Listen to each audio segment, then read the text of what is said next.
Hello, hello, hello. Oh gosh, my music is still loud. Let's kill that real quick. Let's. Okay, there we go. And the music's gone. All right. So, hi, hello. It's been a while. I'm sorry it's been radio silent since our last D&D stream. I say radio silent. I've posted it on Discord. We have a Discord. There's things that happen on Discord.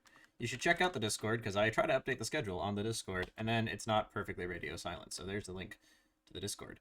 Yeah. So life is fickle, mistress. And sometimes uh, it owns you. So yeah, life got kind of hectic. I had some work stuff get in the way, and haven't been able to stream in a while. And I'm sorry. Okay, I'm sorry. But here we are, and what a way to come back than for another session of Naturally One in Gardhara. I'm very excited for tonight's gameplay, but some other quick housekeeping points of order type stuff. Hey, Sunset. Yes, thanks. Yes. We're gonna try to keep it to a minimal with the interaction with chat. I'm gonna be keeping an eye on it for like any other major issues, like hey, we can't hear you, or hey, you're talking to people who aren't on the screen, or anything like that, which is kind of par for the course for me. The other things that are going on are Thankmas. So one second here. So this upcoming week, starting technically on the 11th, is the Thankmas charity drive that kind of has happened, I guess, for the last 3-ish years on YouTube. And it's kind of like a giant group charity where everyone's like kind of pulling together. You all set your own goals, but it's all really going towards a larger charity effort. And so I'm teaming up with friend of the stream, Howl to the King. She'll be doing some streams as well on her channel. A friend of hers is also going to be hopping in, and I know that she's trying to recruit some people to be all kind of pull together our efforts and make something fun happen. So more details on that to follow. The schedule of when I should be streaming is up on Discord. So it should be this upcoming Sunday. We'll kick off with some stuff about Thankmas and what the charities are about this year. This Friday is also the hopefully ultimate episode of Dwarf Fortress, The Long Night, Drunken Night. Haven't played that in ages. I basically haven't played it since like sometime in October. Like I feel terrible about that. I'm gonna say it's like the end of October. The timing just didn't work. Didn't have Fridays. So then we'll get back to our regularly scheduled Dwarf Fortress on Fridays. I'm trying to think of anything else. No, that's about it. So without further ado, we're gonna get back into some Dungeons and Dragons. So last session, where we left off, different party members had to make their way into the Golden City, or City of Golden Spires, a large city that is set within the valley of the Rounded Caps Mountains up in the northeast corner of the world. We had Rinningham Rackfordshire House, sorry, make his way in and have to deal with some patting downs with customs. Theo and Clore had already had their handlings with the guards out the gates and had made their way into the city days prior. We had Bob try to, also struggle to... The guards weren't nice to him, and he wasn't terribly nice to the guards, and so it led to some very interesting interactions as they finally made their way into the city. And then we had Penn, who, in their macabre searches for whatever it is that they're searching for, making their way around and trying to find stuff. Making their way through the city, looking for socks or coffee or adventuring guilds, they were beset by a large explosion in the intersection of the city, where one of the giant spires that makes up the central portion caught flame, and from quite the distance, you could feel a boom and you can hear the screams of the people as they were making their way out of the central district. And the party themselves ran the unnamed, as thus far unnamed party, ran their way towards the flames, against traffic and against everyone's, better judgment. They decided to go to where the flames were coming from and the screams were coming from. And when we last left off, they had just surrounded a dark figure crouched down, looking at some of the bodies as the building they were standing next to began to creak very uncomfortably. And the last player is currently joining. Come on in. Come on in. Join us. Try to get them into the chat so we can get them in the... Hey, there they are. All right. And so, that is where we left off. Oh. All right. Everyone, did I miss anything of importance? Came to the recap. Not at In all. terms of recap, no. All right, cool. That's... But You missed the part where I leveled up, I think. Oh, yeah, about that. You actually lose a wisdom point. Joke's on you, I didn't have any to lose. oh no, so he's feeble-minded now. Got it. I was already not that wise. I think we hit a point where you become a vegetable. I think that's your int score, though. You have to be careful. Mm. So, Pen, the party had just surrounded you as the flaming chunks of building and people, filled the square there at the central district of the city. You had been looking over a corpse, a relatively fresh corpse. Oh, shoot. Twitch does not show people on there. Oh my gosh, I've been talking this whole time and you guys couldn't see my face. Oh my gosh, I'm a professional. Can't you guys tell? I am good at this. I'm clicking the buttons on my stream deck and it was telling me that things were happening on the stream and it's not actually Things happening. are not happening. Wow, I there am we are. good at this. We are pros. You guys heard me talking over a thing that was just kind of bouncing back and forth. Wow. He was a pretty There we little man. go. We were waiting for you.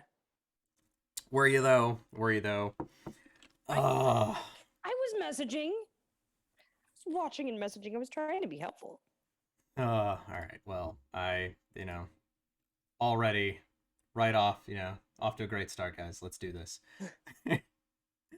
It's been a while. The go is up. Yes, that is true. The most. Thank you.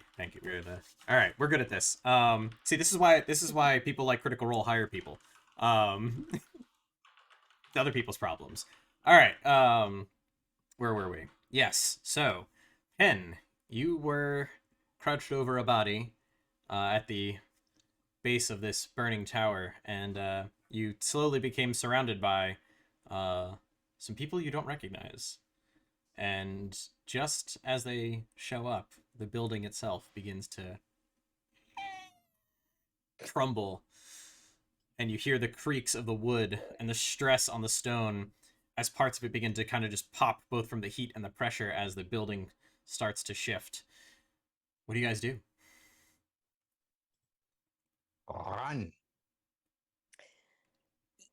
Yeah, Theo's, hearing that and taking a look at that, he's not even gonna bother to introduce himself to the gang at this point. He's right in the middle of talking about, what he and Chlor should be doing to try to help out. Chlor wisely pointed out that they should go and join up with these people. So he's gonna say, he's gonna suggest, I ain't really keen on any sort of engineering or nothing like that, but that don't sound too good, and I'm thinking maybe maybe Chlor and all of you, and he's gonna raise his voice a little bit and try to catch their attention. As you continue talking, the windows begin to keep popping, and more wood starts to fall, splintering, splinters falling to the Yeah. ground as it burns, and the groaning of the structure gets louder as it starts to create a shadow overhead as the I think skedaddling would be a good idea. Let's vamoose. What's visibility like? I remember from last session it was like almost can't see anything in front of you. Do I you can still only see about 10 feet in front of you, and even that, much further than that, it's kind of more just rough shapes as the ash, smoke, dust kind of all are kicked up. Yeah, and there's a giant bright thing in the shape of a building that's shining kind of through all of it. Mm-hmm. And I still see Penn crouched, huddled over something Yes. directly in front of me. Yep. Okay, I'm gonna run up to her, run up to Penn and say, "We gotta go. You're in the way of the building." Penn pouts and goes, I was this close to expanding my collection before shrugging and deciding to leave is a better idea. It'll still be here under the building. We'll just have to come back, whatever you're getting for. I need Penn and Rinningham to make dexterity saving throws. I don't think you do. I I'm not sure that's how that works there. But like, let's just imagine if.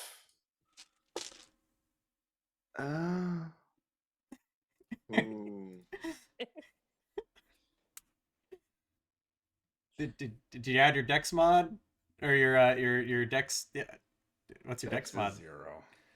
Oh, okay. Oh no. In my haste to get to Penn, I didn't notice what exactly they were crouched over, and as I went to pull them away from whatever it was, my feet got caught up, and I just kind of fell. Dead bodies. So- can I see Rinningham fall and try and like not catch him, but like push his fall away from the building?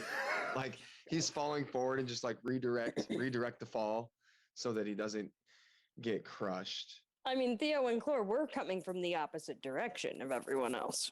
Yeah.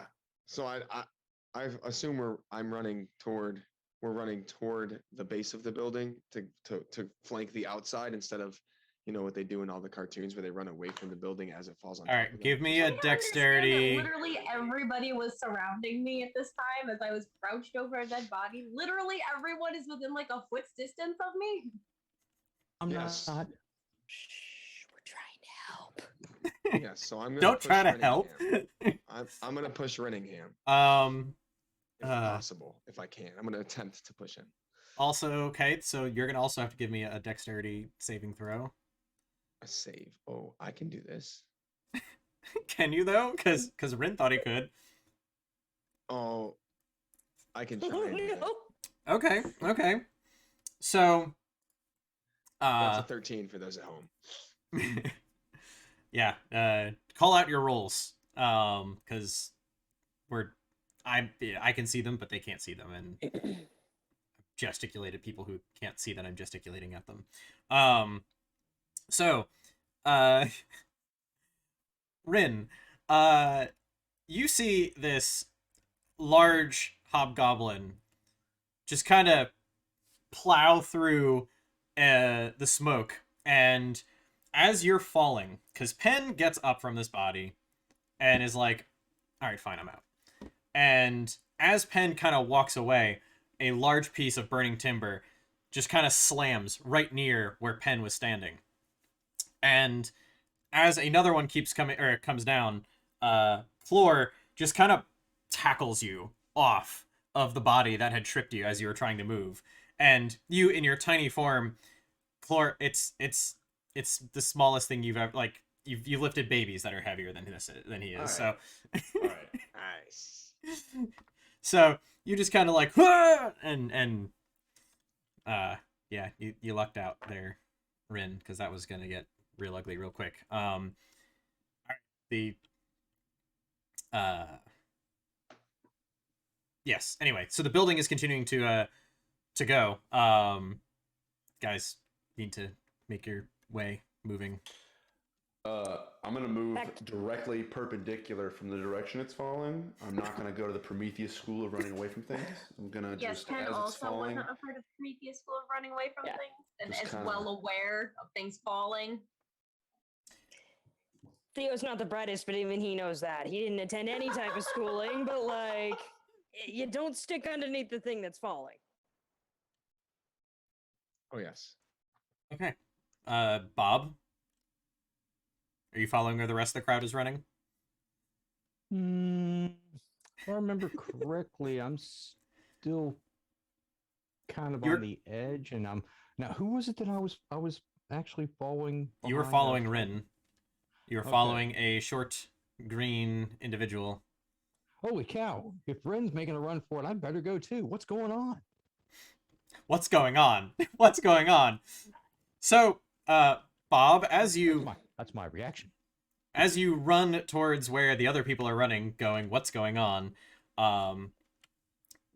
You see this large burning structure slowly continue to fall, and instead of like smashing into the ground, it actually careens into one of the other towers adjacent the square. It's tall enough that it smashes into that one, and you suddenly see this next building begin to tip, and you can hear the stone base beginning to groan and crack as the second tower begins to slowly get shoved over by this burning one, and you can hear where this burning structure is leaning, more cracking as it begins to split, and the square is now filling with burning debris.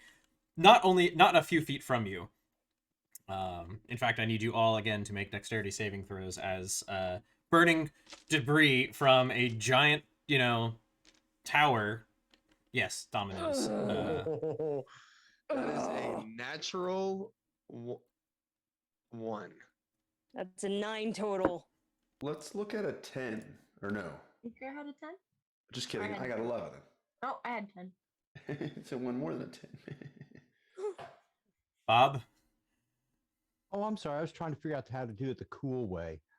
if I'm you gonna do click the- on the bonus, or if you click on the score, so like if you look at the saving throws on your character sheet, there's like Oh, there it is. a plus I something. You tried click that on a the plus second ago. something, It didn't do anything. and it's showing up here.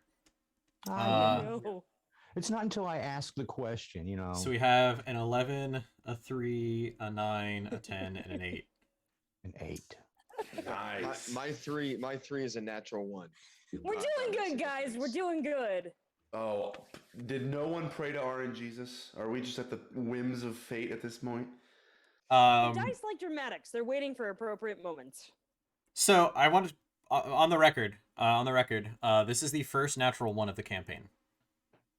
Ooh, thank you. Congratulations, So it Dave. doesn't, so so it doesn't count. I get to re-roll it because it's the first one. Dave, this is the first natural What one are of the you, campaign. And you guys made it all the way to session 2 before rolling a natural one. Hey, Um, let's we be real made with it our this luck. far, That should have honestly. happened in the first one. It's true. Yes, There will that be a is fair. certificate in the mail. Yes, actually, there is a certificate with a T-shirt and a small medal. One However, natural shipping one, right now we is a got little steak rough. knives. Look at this. Are they Um, Cutco? As long If as you it doesn't- all manage to roll Naturally, with the natural full thing. ones in the same session, I will have to come up with something because that's just broken. Anyway, Are you giving us a goal? Is this a challenge? Oh no. Challenge accepted? Yeah. No. Oh, come on. I Challenge rolled failed nat ones like successfully. nobody's business. I'm the queen of nat ones. Challenge failed successfully is what that'll be. No, So- that's a win. Rin and Pen, you guys are able to like keep running as the tower continues to fall. Everyone else, you kind of like thought you had made it just far enough back that as the shrapnel kind of hit the ground and started splintering, you kind of get hit with a spray of like charred wood and pieces of burning hot stone, and it's not enough to really hurt you, but you all take 1 point of damage as you kind of get sprayed by this debris, which kind of encourages you to keep moving. And as you do, you watch as another piece of shrapnel falls and crushes a guard who is, Ooh. running not far behind you, who kind of was just like on the outskirts as things were going on, and he's just like, ah! And it's gone. Silent and just kind of smolders on the pile there. Oops. The building that has been struck seems to have steadied, but it has an obvious lean, and the part of the burning tower that struck into it has started to ignite the second tower. DM, as we're like booking it out of there, are there any, injured people who can't make it out of the area without help? Give me a perception check. All right, okay. Pen's just tearing up at the thought of all the lost bodies. Oh, the lost bodies. That's a Holy good crap. DM. Yeah, so you happen to see, unfortunately, you see more people than you realize that you can help. There are Yeah. people who are wounded, some people who can hear things and, weren't moving before, but are trying to, like, figure out what's what as they're slowly coming to. So are there like walking wounded though that Theo could maybe like shout to kind of be like, Most of the walking wounded made their way Oh. out a while ago. Alright. These are definitely some laying wounded. okay, are there any kids Uh, that would need an yeah. Are instant there any rescue? arms? Are there any? Are there kittens? any arms? I'd like to make a feather duster, please. Pen needs a hand. A helping hand to help me in my campaign. Eventually I'll get a pair. Pen, there are several non-moving individuals which you could disarm for such a purpose. For you, Theo, unfortunately, yes, there are some children, some who are moving, some who are not.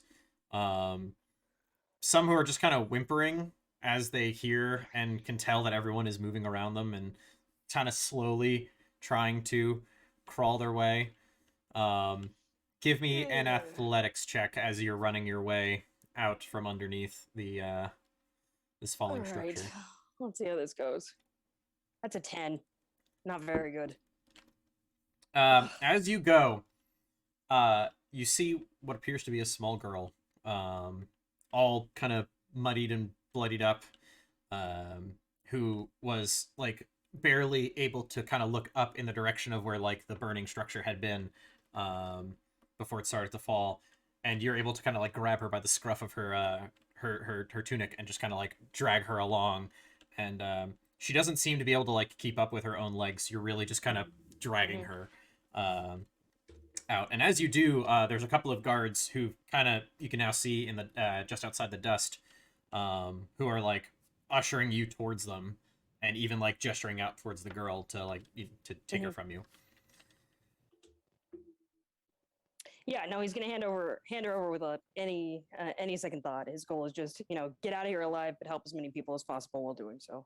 Even now if it's you- just one kid, that counts. You can now better see she's quite wounded. Like her one leg has a huge piece of like wood kind of speared straight through it. It's not ideal, and she's not even crying. She's just kind of there, just kind of staring. Borderline catatonic. And so the guards are, kind of just not even really talking to you as they talk amongst each other of like, oh, what are we gonna do? We gotta get ourselves together. We gotta get who do we even call anymore? Where's the captain? I haven't seen the captain since yesterday, but he's. I don't know what to do. And you can see that they're just kind of going back and forth and not really expecting, a building to just suddenly ignite and fall over. And you are starting to hear more screams, and there are more people who are kind of fleeing from the area where the second structure was just hit. So, as Ren kind of ran up to the side, he was looking back towards the base of the tower that actually fell over. Is anything like moving away from there? Like, did it look like this was caused by someone that was in the tower that caused the explosion for it to fall over, or? Give me a perception check. Perceptione. I'll find where all these are. Do there it you is. see what I see? I don't see. That was a 2. I don't see anything that you see. You see a lot of fire and a lot of smoke.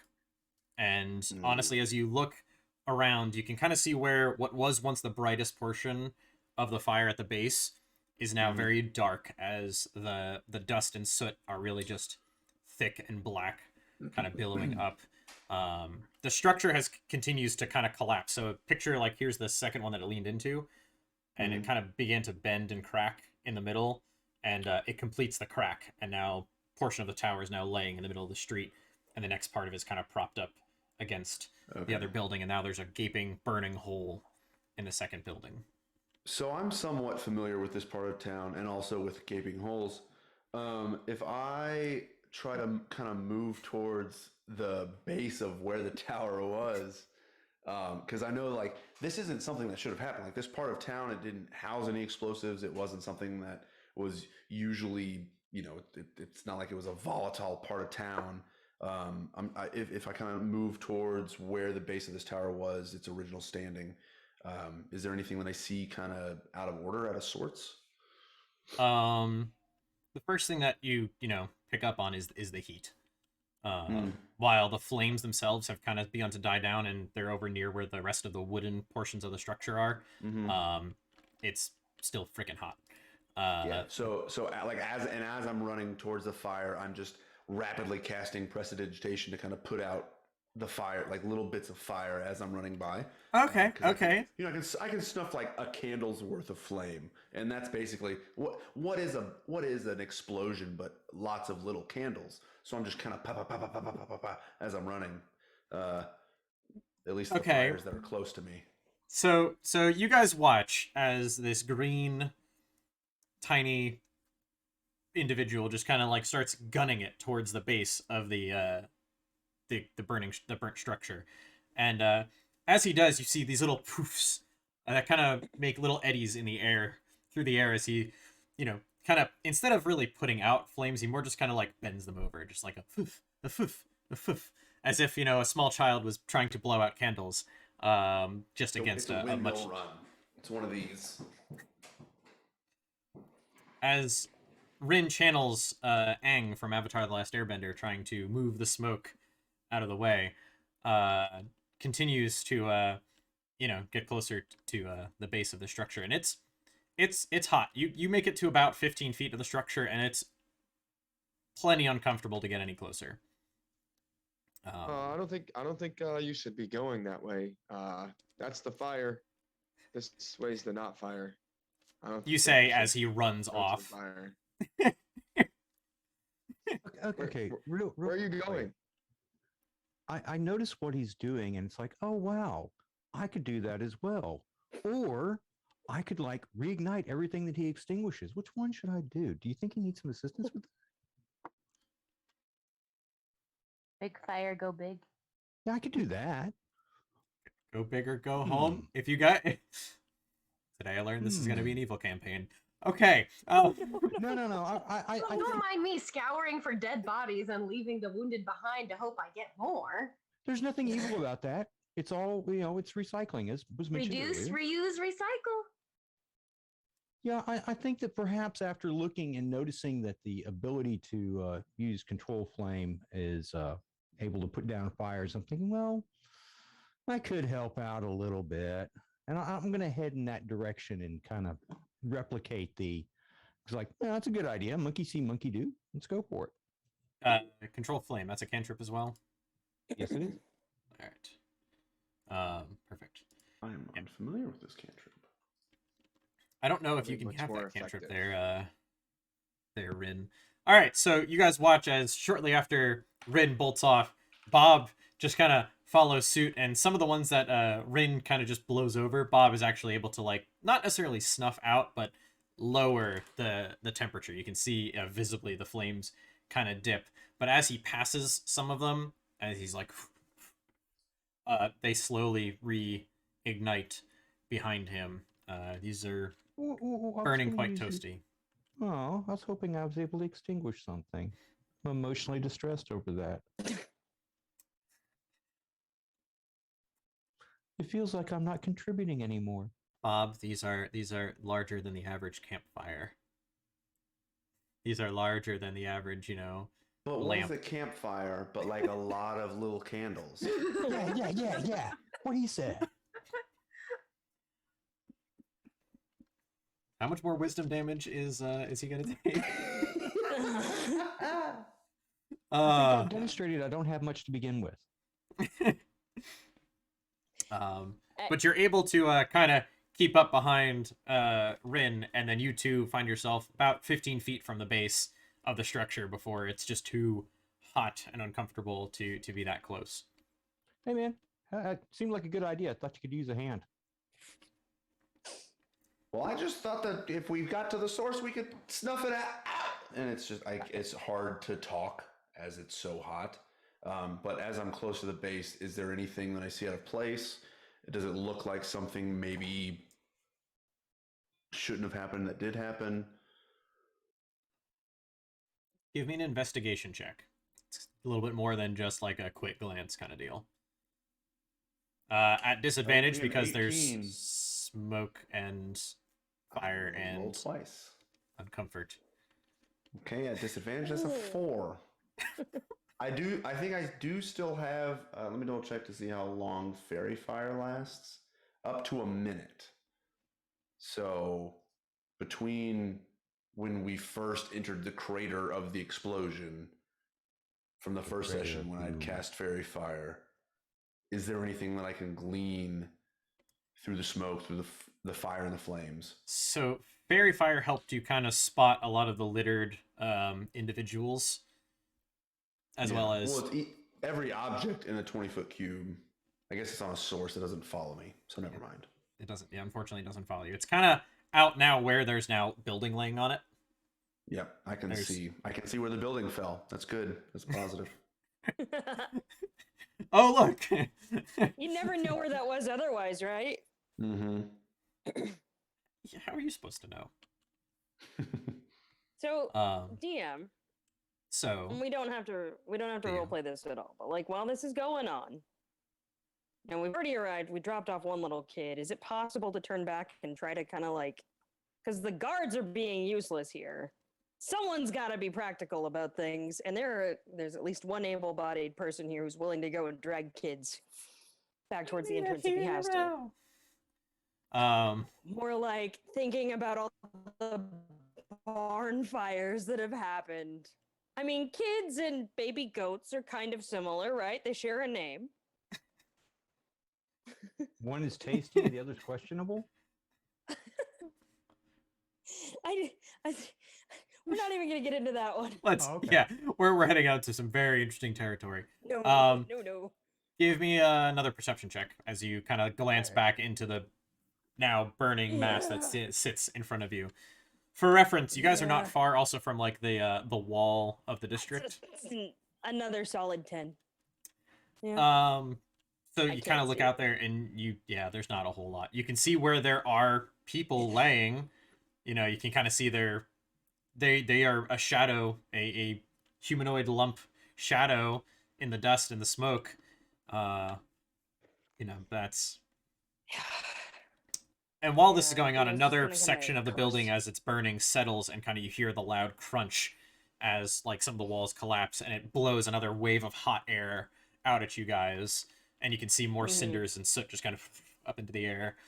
Mhm. The second building that had been struck, the flames don't seem to be growing as rapidly as they did with this building. If anything, it might actually be dying down slightly up in the distance. Right. Slowly, actually, really, because it's no longer, the fire is going down, it's slowly being obfuscated Yeah. by the smoke around you. Ken wants to investigate the nearby bodies for any serviceable parts. Get him. Roll better than Specifically me. a hand. I'm just looking for a hand, something that's workable from wrist down to fingertip, preferably with all 5. Flesh, okay, flesh not, fine. I can deal with that too. Okay. If anything, that would make my it easier. imagination, she's still like just searching bodies. I don't really realize what's going on. Yeah, so you watch again as this dark, clothed figure just kind of starts making their way back towards the burning structure, kind of ignorant to the fact that it just blew more hot air and cinders and debris in your direction. And yeah, Pen, roll me another perception check. Let's make this happen. Excuse me. Why is everybody going back to the fire? Guys, it just blew up. Which means Theo, it's Theo, done what are you blowing doing? up. Theo, stop helping people. Get away from the fire. Flor, as Yeah, you look look away. around, as you say this, like you kind of look around, and the guards are just kind of like talking amongst themselves, and trying to, the murmurs seem to be about like, well, I don't know what to do. I don't know what to do. Like, I don't even know where to go to look to find somebody. So they're being even less help with the potentially. And Rinningham hears Clore's voice kind of through the smoke. Like he initially made his way towards the base of the tower to see if he could discern like what actually caused the explosion, but the fire's still too fresh, it's still too hot. So he kind of moves his way back towards the source of someone saying, "Hey, get away from there." And I kind of pull like as I'm walking back towards Clore. Do I see is Penn like walking towards me? Like, do I see people kind of coming back towards the source of the explosion as I'm walking away from the source of the explosion? So as you're moving towards back towards the the voice that you were hearing, you see a tall dark figure kind of moving slightly off to the right. So picture it like if the building is north, you guys are all kind of partied south, and then it fell in this direction. So Penn is moving out diagonally towards it. If I had a way of easily throwing a map on here to show you guys, I would. But it's like as you're moving, he's heading diagonally to the right. Okay. Penn Like is as I'm walking back, I kind of shout out, "You're going the wrong way! Didn't you hear him say it's just a fire, just an explosion? We ought to move away!" And I go to kind of like grab Penn and kind of shepherd away from the fire and the explosion. Penn, More you towards see a collection of potentially serviceable implements, if you want to call them that. Limbs would be the more appropriate term, but you have a different appreciation for such things. And as you lean down to kind of see if this one will come off easily, it tries to close its fist around your hand. And as it does, this, small green individual who has kind of thrown himself around this whole situation is running right towards you like, we need to get out of here.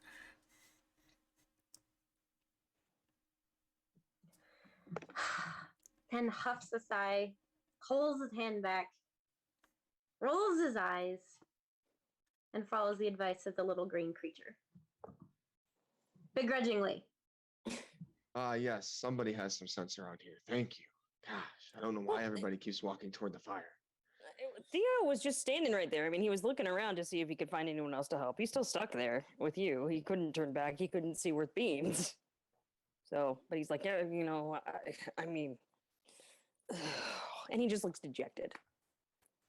Okay, a perception check. Did I see all of this transaction and like understand what just took place? Sure, go for another perception on that, because you watch. Again, the little green dude ran off again, and so you're seeing more silhouettes as this is going on because you're closer to the burning structure. Okay. All right. Let's see. It's a lot of dust. I'm sorry. It's a lot of perception checks to make out what the actual reality is, which is going to make for very fun conversation, I'm sure. All right. I saw you do this. No, I didn't. I saw you do this. Well, I saw all of it because I'm the DM. And, All right. Oh, that's a 4. Oh, that's a failure. Okay. Cool. You watch Everyone's so Ren. good tonight, guys. You watch Probably Ren know what he saw. run off from where you're at, and you can hear him talking to whoever he's talking to,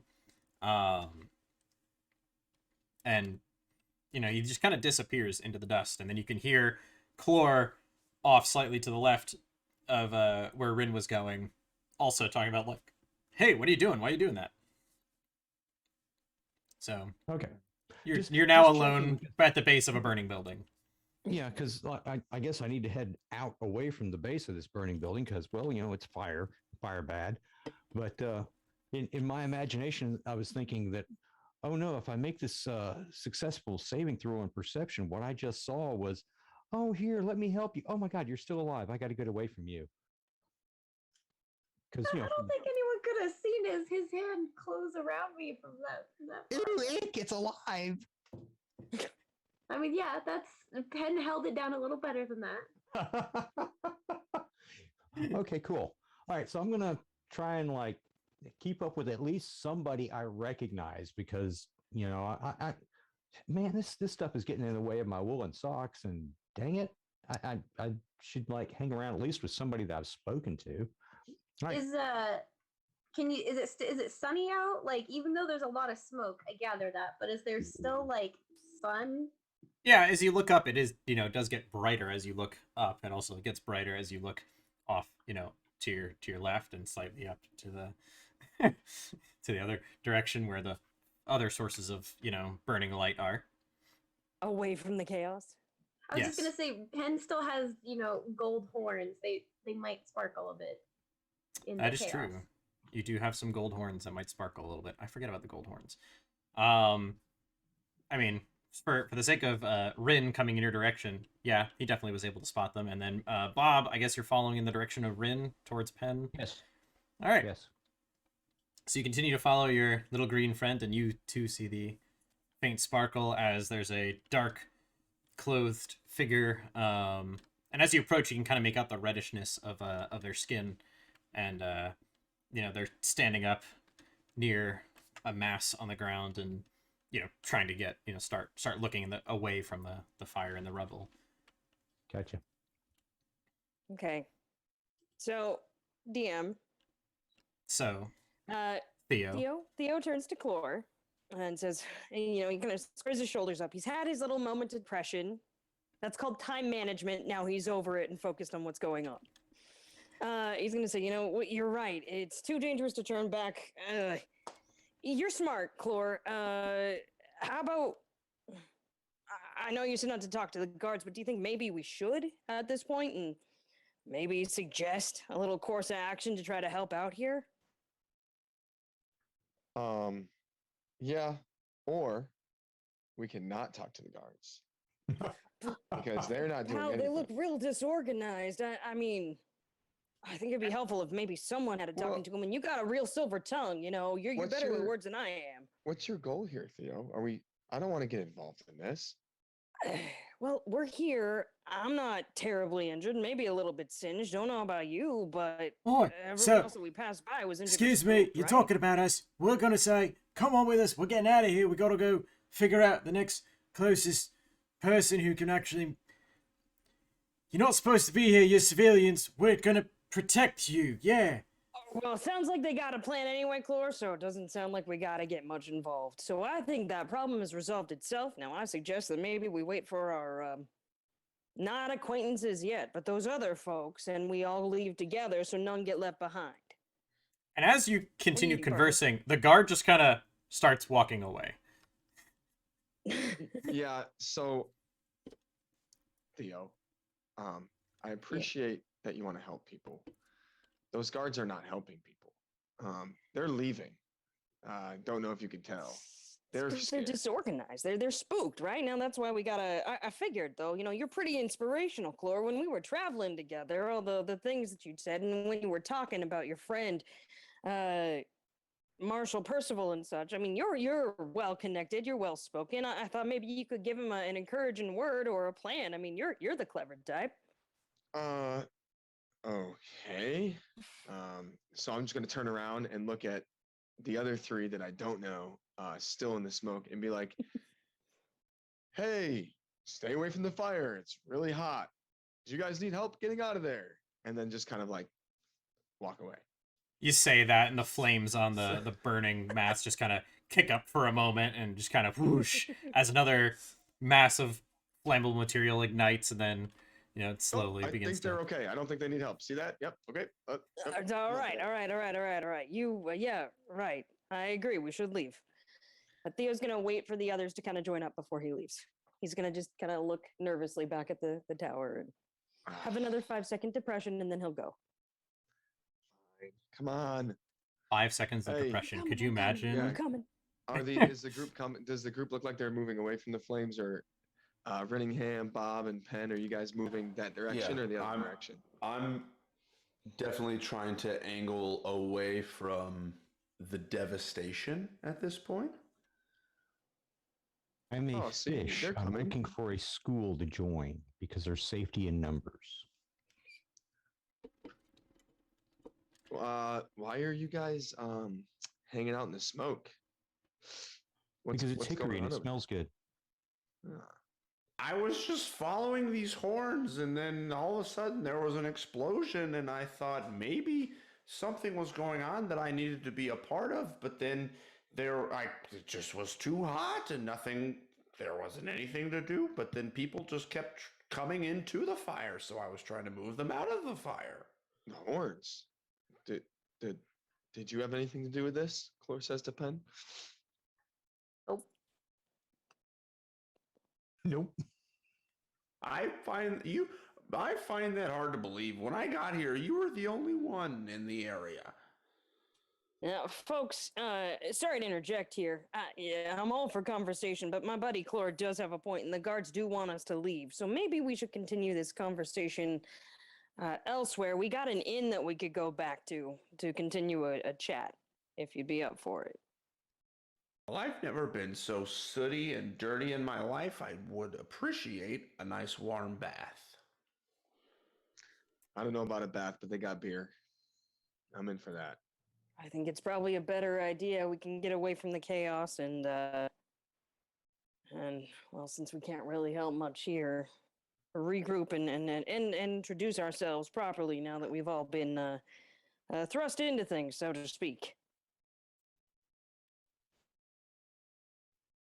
And As you shrug. guys are saying that, you look towards the direction you came from and see that it is kind of, blocked off by the burning remains of a large tower that, collapsed. And luckily you guys have been in the city long enough that you kind of know how you can get back around, but you're going to have to either go around the inner circle or down out through the outer circle. Okay, just for clarification, has there been a bucket brigade formed at this point? Are any buildings other than these two structures on fire? And just as a casual observation, what is the probability of this spreading? No to the bucket brigade. And from what you can see, these look to be the only structures that are burning at this moment. And your casual thoughts of whether or not this can turn into something, it's honestly hard to tell. Although it could be problematic if any of the ashes and cinders that, are going up into the air land on some of the thatched roofs of the outer circle. That could be a bit rough. Okay, so Let alone what happens in the inner circle. There's risk for the inner circle and the outer circle. So it would not be unreasonable for me to think, we can go back and have a beer only to have the building burn around us. That would not be an unreasonable thought. Correct. A cautious Okay. but not unreasonable thought. Okay, guys, I really, really, really like this beverage consumption idea, but I really don't feel like this situation has been properly contained, and there doesn't seem to be any proactive measures being taken to contain this flame. Perhaps before we go have a beer, for the sake of self-preservation, maybe we could convince some of these townsfolk that they need to protect their homes and perhaps get a bucket brigade going. So as Bob's talking about fires, Urin just kind of looks around and says, Why don't you understand that most of this quarter is made of stone? The only thing that'll burn are the roofs, but they won't get very far. Heat rises, you know, and roofs are very easily replaceable. We need to get out of this area and not worry about fire because fires have been worried about before and this problem has been solved. Yeah, the inn is at least 4 blocks that way, so we're totally safe. I think maybe we could touch bases with the guards or city folk on our way there too, and at least try to figure out whether or not they found someone who can help be organized. And worst comes to worst, my buddy Clore here is pretty persuasive. He might be able to talk some sense into him too as we go. I Okay. don't really do guards. I don't think they need our help. I think they said that they were good. I think we should probably just avoid the guards. I mean, we should just go get a drink somewhere. I think maybe the most help that we can do at this point probably is staying out of their way. Bob, roll me As some sad a thought percentile as that dice. is. I'm sorry, some what now? Roll me some percentile dice. Ooh, Okay. percentile. Ooh. Who would you like to roll? Oh, they don't run. Oh, there we go. Yeah, roll them as D100. There we go. I was going to read it left to right, so that would be what, 78? Yeah, that works too. We can run it that way. Okay. So as you are listening to a lot of this conversation, as you continue to stand, just outside of the major heat zone and everything, the fire up in the second tower looks like it's continuing to dim.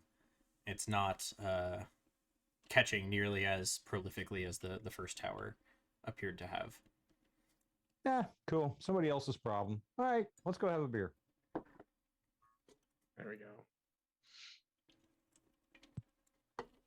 As you guys head towards the southern gate to the central circle, or the center district, you guys notice that the guards who were kind of saying like, "Hey, let's get you out of here," they're gone. They're no longer around at all. And it doesn't take you, more than say 60 feet of movement to be in a space that's now clear enough to be able to see, and now you can kind of make out where there's definitely a distinctly missing structure, and you can see the tower that got hit, where there's a big gaping hole in it. The charred structure, parts of it that still stand from the one that fell, and then just kind of the smoke that's still billowing out of the second tower, but just not as viciously as the first one had. Bless you. And there doesn't appear to be much other than looks like small fires are possibly spread around, but nothing that's like other buildings burning to the ground from where you guys can see. Okay, good. So, So as Roast, we're what are we walking back to talking about? this inn to go get a drink, I suppose, or chat or meet or whatever, Penn is walking straight, but he's got his head kind of like cocked to his shoulder. And if someone's close enough, they might hear him muttering to himself and not understanding why he's having full-on conversations with himself and no one else in the group. Just it looks like he's just talking to absolutely no one. So you watch as Penn is kind of moving like Igor, and did you see how what? Did you see how Yeah, basically that's it. Seems like that would attract a little bit of attention. Not a lot. I mean, if anyone wants to pay attention, they're welcome to try. I don't So have the passive perception to see that. Theo would like to try. I mean, my passive is a 14. That's my passive perception. But that seems like it'd be pretty attention getting though. Someone with golden horns hobbling along, like whispering to themselves. So Based off of the description, I don't think Penn is being particularly stealthy about it. They're just not being very loud. So Theo's gonna kind of like speed up his walk just a little bit to kind of get like side to side with Penn and just be like, "Hey, you all right there, buddy?" Gee, are you okay? I mean, and he's gonna just kind of like furrow his brows, staring at this tiefling, kind of in concern. I mean, this isn't, as far as he knows, normal behavior for most people. Penn stops talking, but doesn't move his head and just carefully tracks his eyes slowly over to the corner of his head to look at this person communicating with them. And Theo, how tall is Penn? I don't remember. How tall is Ben? Like 5'9". Yeah, I think somewhere less than 6 feet, but taller than me in real life. Okay, so Theo's just gonna tilt his head down just a little bit from his massive height of 6'1", just so he can kind of be like eye to eye almost with Ben. He's gonna be like, "Sorry, didn't mean no offense, pal. It's just that you were kind of closer to the blast zone than or there, before I arrived. I wanted to make sure that you were okay. Didn't mean no offense." Penn nods. I'm okay. Well, I'm good. just disappointed. There were far too few bodies. And not enough time. Penn keeps walking, leaving Theo in his mumbles. Yeah, Theo stops at that word and just like watches the tiefling like walk off ahead of him, like, what the hell did I just hear? He's not sure what to make of that. So he's gonna stop for a moment, then he's gonna just like and kind of keep his little speed walk up. Staying a bit away from Penn now. Not sure what to make of him yet. Okay, so you guys continue south through the gate into the outer circle, and you can see where a lot of the people had been kind of ushering and moving to, the square just outside of that gate. Rin, you can see that a bunch of the people that you had kind of bounced around with as you were trying to head towards the gate, they are, don't appear to be around as much. Same for you, Bob. You're not seeing as many of the same people. In fact, it looks like a lot of people have dispersed. However, the guard here seems to be a lot more organized. There now seems to be efforts to like asking people like, hey, do you have available bed at your home, in order to get people, over into there, and like, we have healers on the way, don't worry, we're keeping track of where everyone is. Make sure you bring everyone over to the barracks if you have not heard from us in the next few hours. And they're trying to get people to kind of at least get off the streets and try to take care of those who are wounded to the best of their abilities. And so it's actually at this point much easier to move around than it was earlier. So you guys continue on and head basically north back to try to get to where Towards that inn. Towards the inn. The inn. The Bloody Shield. Name, yes, there we go. The Bloody Shield. The inn whose name I was about to pull up. Yes. So as you do, Bob, you happen to see that there seems to be a large crowd near that coffee shop. As you guys pass it. Interesting. Wonder if a large crowd. Does it seem to be a diverse crowd?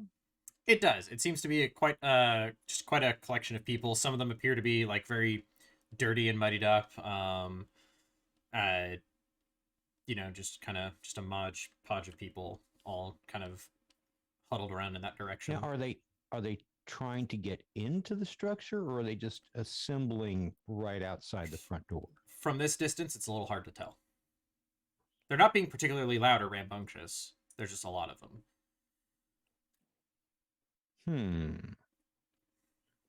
Okay.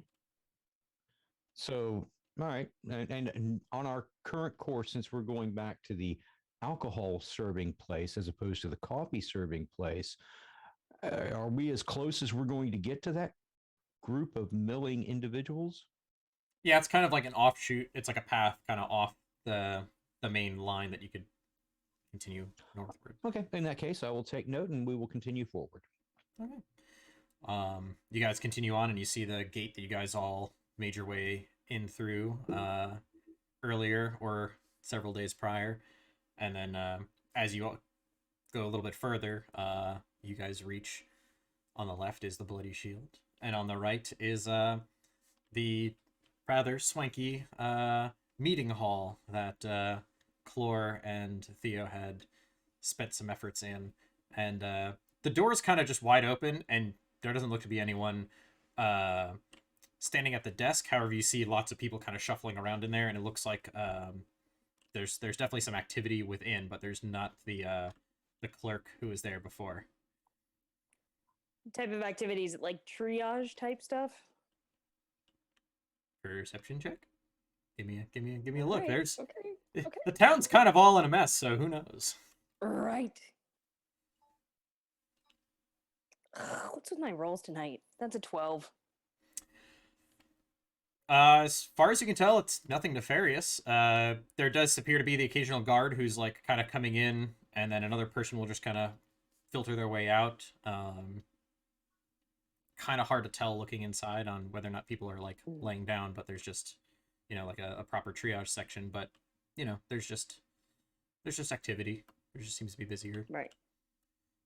Okay, and as they get to the Bloody Shield, Theo's gonna kind of pipe up again over his little moment of like, I have no clue what just happened there. And now that he's feeling a little bit more relaxed, he's gonna say, "All right, this is the inn that Clore and I were staying at. My name's Theo, by the way. It's nice to meet all of you. How about we go inside and settle in and see if maybe we can get everyone cleaned up a little bit? I figure we could probably all use a bit of a breather after what we just went through, right?" He's gonna hold the door open for everyone and wait for everyone to head on in. As you guys look in, I do Oh, sorry. think I do need something to wash off the dust from traveling, and also maybe the dust and smoke from all that explosion. That's a fair point. As you kind of step in, it's a madhouse. On top of all of the craziness that is a inn run by an unknown number of tabaxi, Yep. This they're they are trying to serve drinks at the bar. They are trying to kind of sort of provide provisions to people. However, most of the tables are currently set up kind of in a giant mass in the middle, and even some chairs are lined up in such a way that they can lay out some of the wounded on them. There's several guards in there making their efforts to kind of keep people at bay from harassing the wounded too much.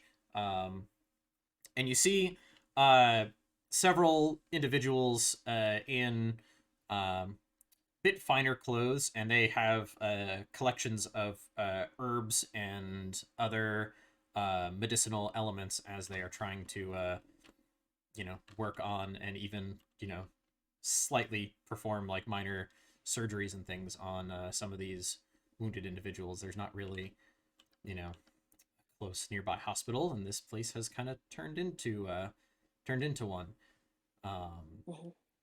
Many of the drinks that are being served up by the tabaxi are going towards like the guards. They're not so much, everyone else seems to be getting water. It's not really like, yeah.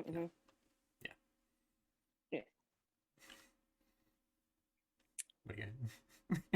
I noticed that the entire. Go ahead, Sam.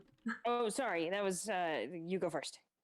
I was gonna say, Penn notices that the whole inn seems to be run by tabaxi, and quietly pulls his cloak more tightly up around him.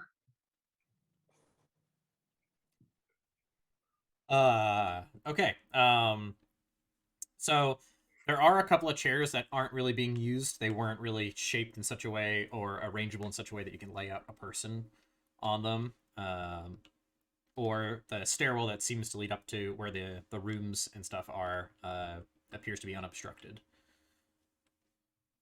We'll take him. All right. So you guys basically are all now sitting along kind of the outer wall of this inn, as all the other. Before we get there, upon entering, I'm inherently suspicious of anyone who is overly polite and outgoing. So I kind of move inward into the inn, just kind of like, I don't know what's going on. What scam are you running here? And then upon getting inside, and I noticed that the treatment of the wounded type situation, are there like a number of folks laid out on these tables? Yeah, so there's grand total between the tables and chairs that have been kind of sort of laid out. There looks to be like 10 or 12 patients. Okay, so I'm just going to kind of wander by and casually look at them. Do any of them stand out as being in a particularly heinous state of affairs? Towards the back of the inn, or the tavern section of the inn, you see a larger group of those more well-dressed individuals kind of surrounding a person and appear to be working a little bit more quickly and with a little bit more sense of urgency. Kind of wander over there and kind of take a look. What do I see, or can I see anything? It appears to be a young man, probably like early teens, and they are trying to deal with the fact that he is going to be without a leg for a while, and then also has, they're trying very hard to remove some debris and shrapnel from his torso. He still appears to be alive, but he is not really cognizant of the situation. How is he dressed?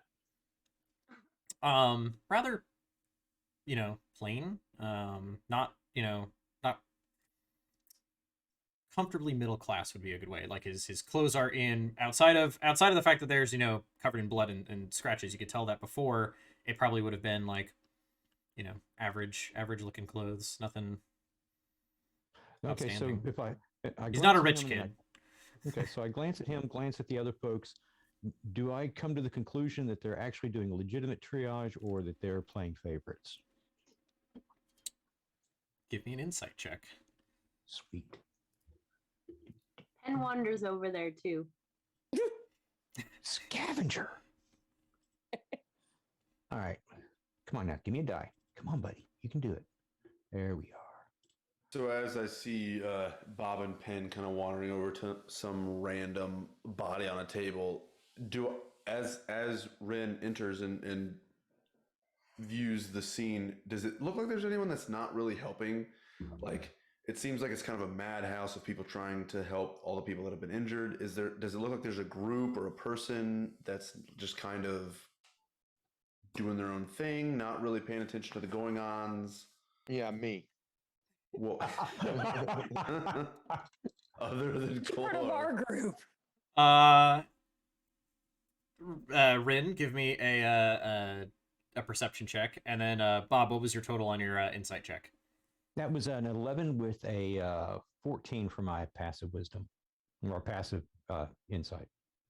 That's a natural 20. I got a natural 20. Ooh. Whoa. But it's also -1, so I don't. Yeah, but that means we've had a natural 1 and a natural 20. This is okay. So this is the night. We're running the gamut here. Looking at so we're gonna start with Bob. Bob, looking at the looking at those who are working on this this person, they do seem to be prioritizing him slightly over the rest, but more so in the fact that he looks to be the youngest of the bodies that the patients that are being worked on. Okay, other people so- seem to be in their probably mid to late 20s, early 30s, working class individuals, but this is a younger kid. Okay, as they're doing this, I'm just going to walk over and casually cast Healing Word just to kind of give them a little bit of assistance. Okay. How many points do you give him? Let's find out. I need a quattro, and then we roll that. That's a 4. That's 8 points. All right. So you actually watch as some of his wounds kind of slowly begin to stitch themselves together, and no one else was really paying attention to you, just kind of walking around the room. They're busy, focused, and there's a couple of gasps as the piece of wood, smoldered, char that they were working on and slowly trying to extract, just kind of pushes itself out, and there's now a not bleeding, but a large kind of fleshy hole that they are now quickly trying to handle, because it's not supposed to be there, but it's the shrapnel is no longer, or the the debris is no longer holding it there. Yeah. And then they look around, they're like, what the hell? And they're just like, one just kind of looks at you like, what the hell? And the other one is just like, they they're not saying it, but the look says like, thank you, like, what? And then they just kind of go back to dealing with the fact that the kid like gasps like, and has suddenly a bit more awareness as to what's going on, but doesn't say anything just yet. We're gonna switch over to. Oh, sorry. Go ahead. Real quickly, ahead. as just finishing that up, walking way back to the bulk of the group, I hide behind my tab. No, don't look at me, and continue back to where everybody else is. Rin steps forward and offers to sew up the wound. Put a pin in that for 1 second. Rin, you looked around the room, and with your natural 20 with an unfortunate -1, because that is 20. It's still a nat 20. It is still a nat 20. So we had the first nat 1 of the campaign, and I think the first. Do we have a nat 20 last session? I don't think we had a nat 20 last session. I think we had a couple of modified 20s, but yeah. So we had our first nat 1 and our first nat 20 in session 2. This is good. This is a big deal. Very nice. So that was good stuff. You look around, and there seems to be a couple of guards that are paying more attention to the fact that they're getting drinks from these tabaxi than they are, actually assisting with the situation. They kind of seem to be kind of off in the corner, just kind of talking to each other and drinking their, and like looking around, and hey, do you need anything? And they're like, no. And so they're just like, okay, well, back to my drink. And then you see this, hobgoblin just kind of like in the corner, just kind of like minding himself, and you're like, oh wait, I know that guy. He's the guy I came in here with. And then there's this guy who kind of makes a scene after he walks by what appears to be a very wounded kid, and afterwards cries out, "Oh, don't look at me!" So and you couldn't help but look at him. I want to walk up to the guards and say, "Why shouldn't you be helping? What do we pay you for?"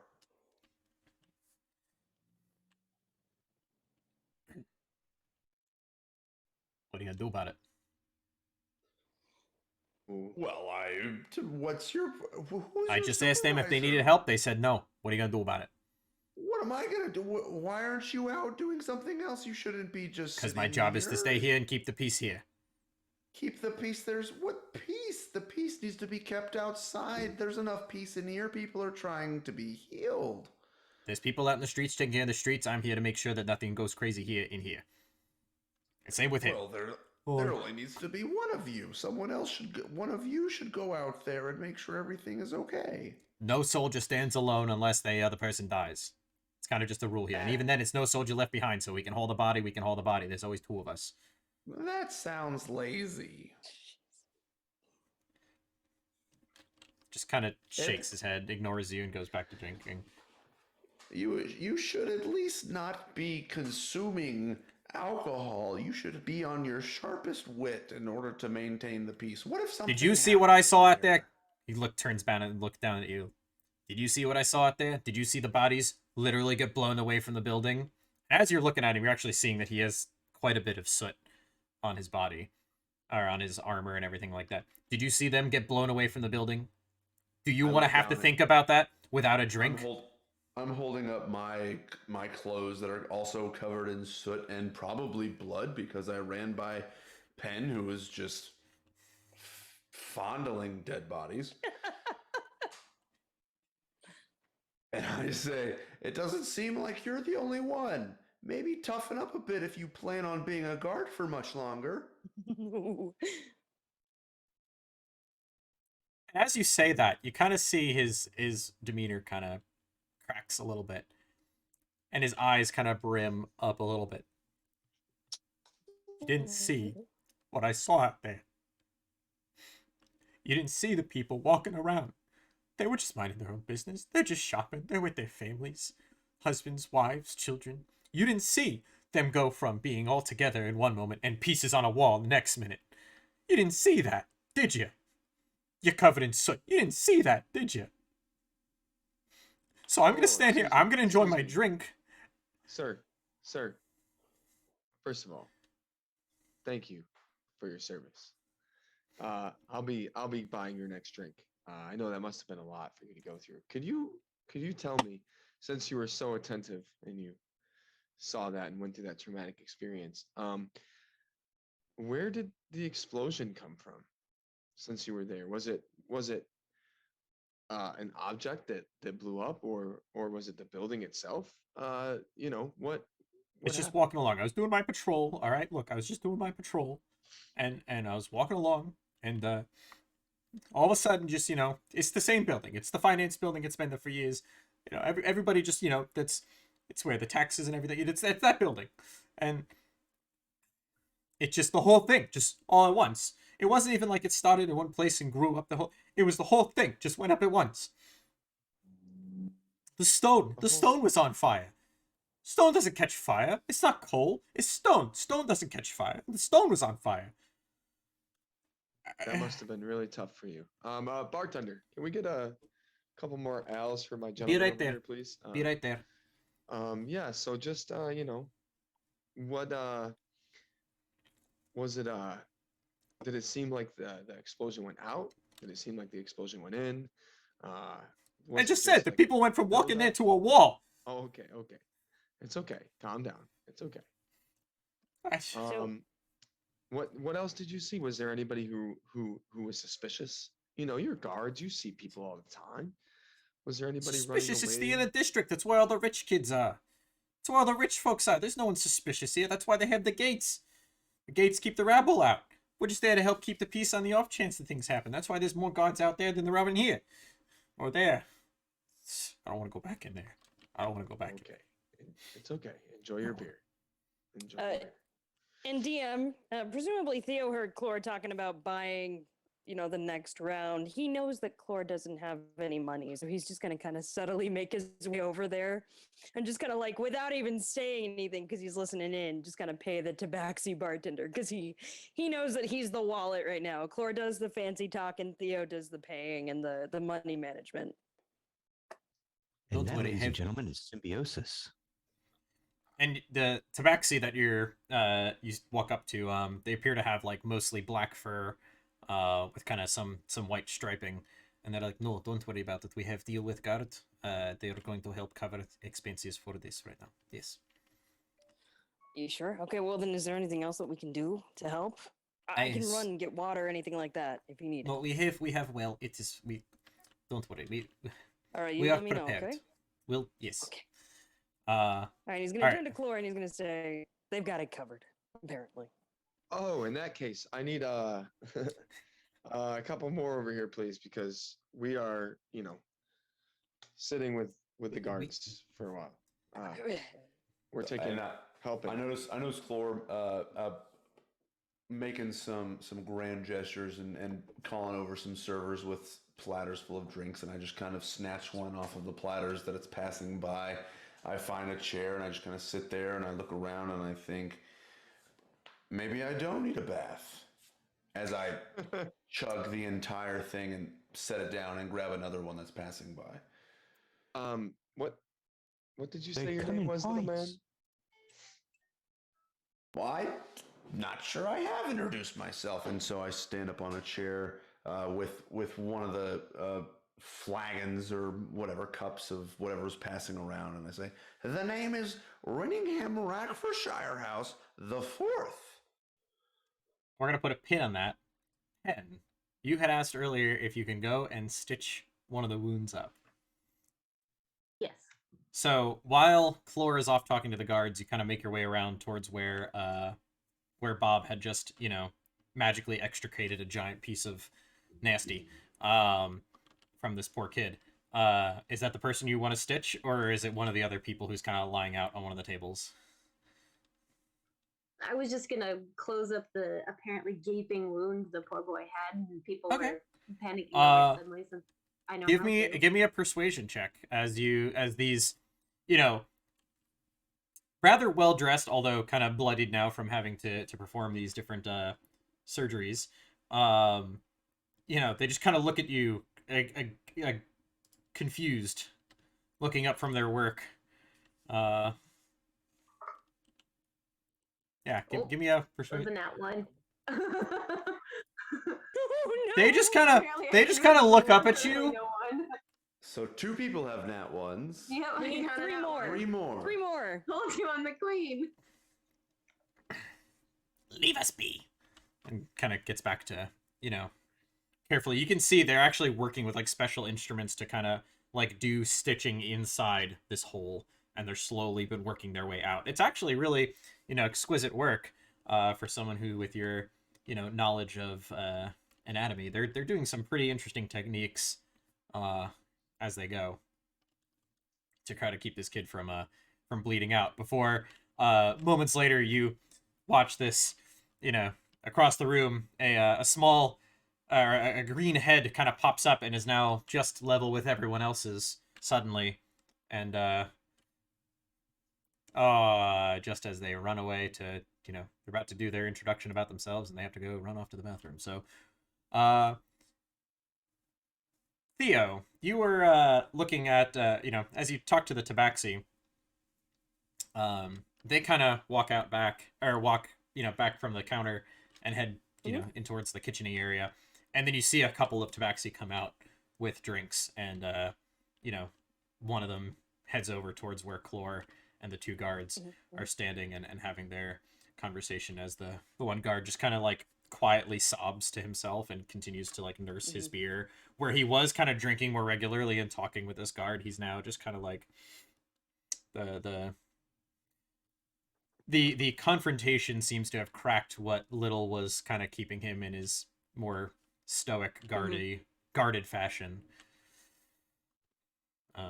Okay, so before he goes to kind of try to wrangle the other 2 so we can get them together and see if they're okay, Theo's just going to take a moment and kind of like, since Clora's kind of done talking to this guard, make sure that he has the second drink, but then offer him one of the chairs that they have. He's going to say, look, I know that you and your pal are supposed to stand and keep watch, but sir, you're looking pretty rough right now. Maybe you should take just a moment to sit.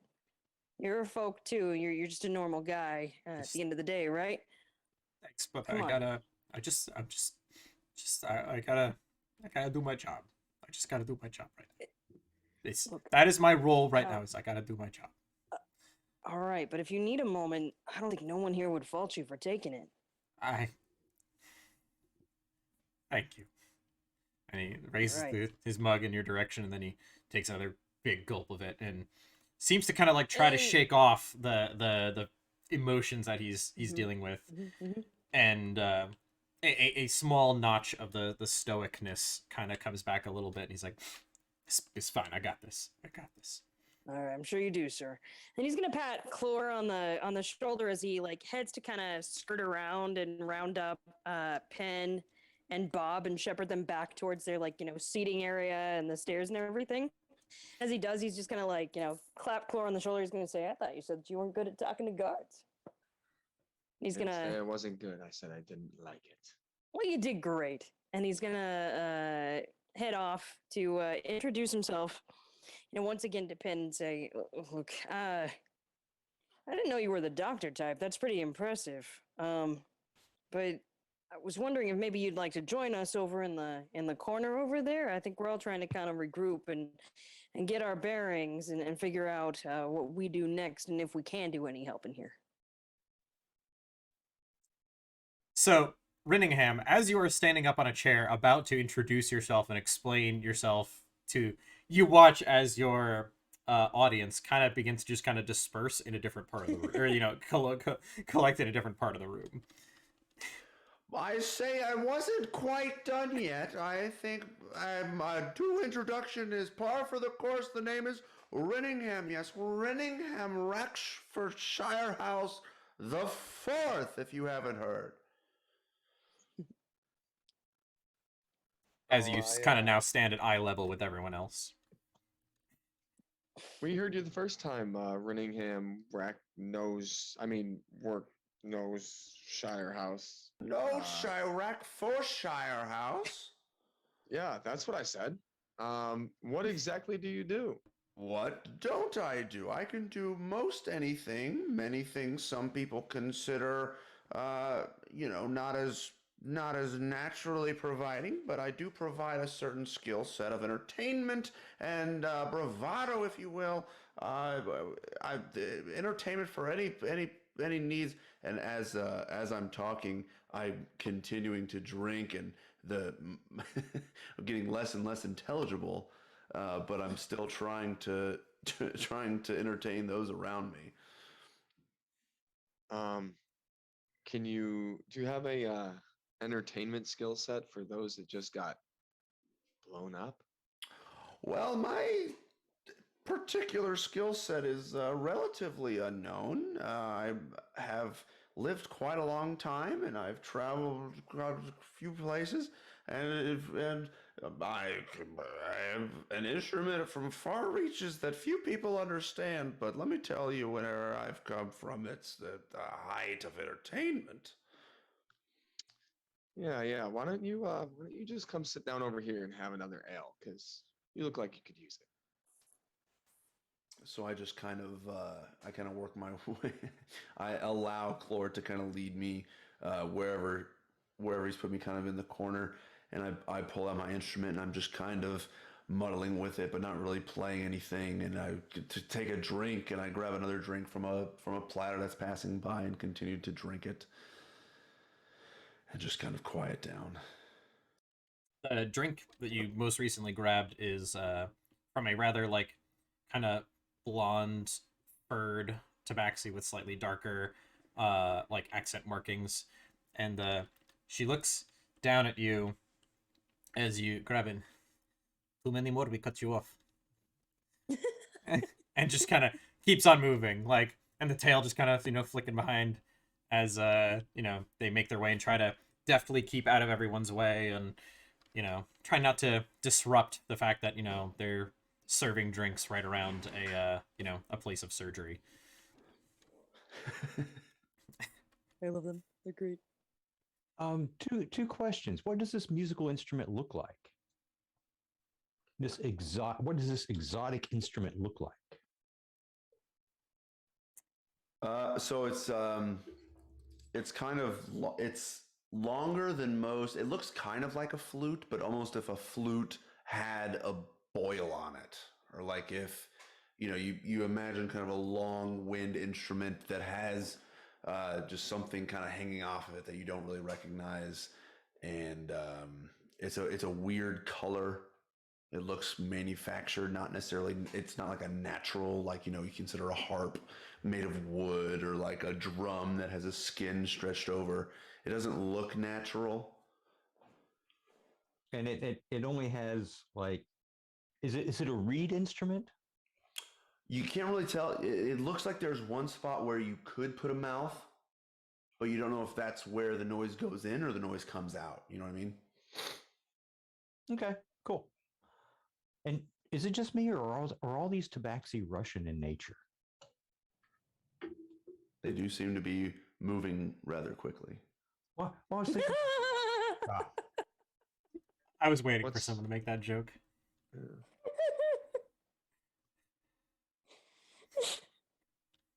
How dare you? It reminds me of the old slod joke. You meet a slod that's dressing because he's a Russian slod, and then you let's see, what was the other one? One that's in a cowboy hat because he's a ranch slod. And then, but anyway, moving on. I love them. That's terrible. That's awful. I love it. Keep it up. Ladies and gentlemen, we are making racially or culturally, anyway. I don't think lettuce has a right to complain. True. Anyway, And who so exactly are you? All right. yes. Speaking of Making Bob, the though, like jokes. Theo kind of coming around, he's rounded up Pin. Now he's just kind of gonna follow after Bob and be like, all right, maybe you should come and join us. I think before we get back to doing things on the floor and such, we got to make sure to take care of ourselves first, right, pal? He's gonna kind of pat Bob on the shoulder and gently escort him over to where the rest of the group is. Okay. Okay. I'm going over this way. Perfect. Sounds like a plan, pal. One of the tabaxi, as you guys kind of start huddling up, grabs one of the stools from the bar and just kind of like sets it in the middle and then leaves like a tray on it and has a couple of mugs kind of all sitting on it. And as they do, they look down at Rin, and it's yet another tabaxi, different colored fur and different, setup, and no more after this one, and walks away. I don't believe much of what you say. The last person looked a lot like you and said the same. And I just. The one cool thing about this place, or the thing that I like the most, is that all of these cat folk, they're all different, but they all work so well together. It's great. I mean, I ain't asked them if they're all family or anything. I think that would be rude. And I like to watch my manners, but it's wonderful seeing how good they all work together. And they're pretty cute. I like the ears. As you are talking about this, the tabaxi, you guys see as one of the people who is laying out one of the tables is slowly able to sit up, and you can see a bunch of their wounds have been bandaged, and their arms in a sling, and their leg seems to have some sort of like wooden things attached to it as like a rough brace to help them move, and they slowly try to stand, and they're being helped up by like the one guard who you guys were talking to, like kind of rushes over and tries to help the guy stand up, and he's able to slowly shuffle his way towards the door, and he just kind of like, thanks, and makes his way out into the street. And as he does, you can kind of see like a couple of people kind of rush up and meet up with him, and you don't really hear what they're saying, but you can see that there's in here that there's happy noises and kind of a good pleasantries kind of going back and forth between this guy and possibly his family, or people who at least recognize him. Well, I guess it ain't all bad if people are actually able to be reunited and healed. And as you say, that a second explosion. No, I'm just kidding. He's gonna take just a deep breath, and when his shoulders relax, he's gonna clap his hands together, and he's gonna say, "All right. Like I said, my name's Theo. My name's Theo Bayless. It's nice to meet all you. I don't think I caught most of your names except for yours, Mr. Renningham Rackfordshire. The name is Renningham Rackfordshire House the Fourth. I ain't met someone who's got a third, let alone a fourth, behind their name, so it's an honor to meet you, sir. And how about the other two of you? And he looks at Bob and Penn. I defer to my esteemed colleague. The name is Renningham Rackfordshire House the Fourth. Another tabaxi walks by. This one's kind of gray and white, and they just kind of grab the mug out of Renningham's hands and just kind of like pulls it up and takes one of the ones off the tray and looks at the rest of you and says, "Grab your drinks," and walks away. Oh, we've become a problem. Well, I shall introduce myself. I was going to allow others to speak first. Hello, my name is Bob. I'm here to buy socks. Buying socks, huh? Yes. Well, that's that is my reason for being here. I actually don't particularly enjoy the company of so many individuals. It's a bit kind of cramped, and I don't always trust all of them, if you know what I mean. I'm not quite sure I know what you mean. Where I come from, we tend to trust each other pretty implicitly. I think that's the right word. But I can understand being unsettled around a lot of folk. I come from a really small place too. Yeah, it's there's a vast diversity of folks here, and I don't know what any of them are up to, much less why there are buildings on fire, and ready to move on. Theo's eyes widen a little bit and he says, well, the one thing about this place, aside from the buildings being on fire, is that there are so many different types of people here. I never seen a place so big and grand as this. It's sure is something. I just wish it were under better circumstances. Well, I will say that they do have coffee, so that's always a plus. And as you And say then- that, another tabaxi walks by and's like, we don't serve coffee here. And just kind of heads back off. Not sure what I did to deserve that, but okay. Very efficient here. And I don't think I caught your name earlier either, says Theo as he looks at Pin, who he had this little exchange with earlier. My name is Penn. I used to be a doctor. That explains you wandering around trying to help, which was awful nice of you. Way back there on the scene and over here too. That's mighty impressive. You must be really intelligent. I'd like to think so. I'm more of a collector nowadays, though. Whoa, what do you collect? Different things, focusing on ways to improve the environment, things that I can make more cost effective or more labor efficient, or I collect eclectic things. That's real cool. I'm not quite sure what the word eclectic means, but that seems real neat. If you've got anything to do with flowers and you know where I could find some nice ones, I sure would appreciate it. I'll let you know if I come across any. Thank you. Mighty nice of you. The eclectic Well, collector.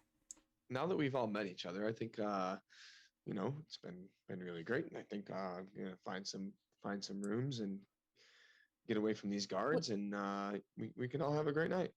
Wait, Clora, before we go, I just had a thought here. I mean, I don't know where our friends are staying or whatnot.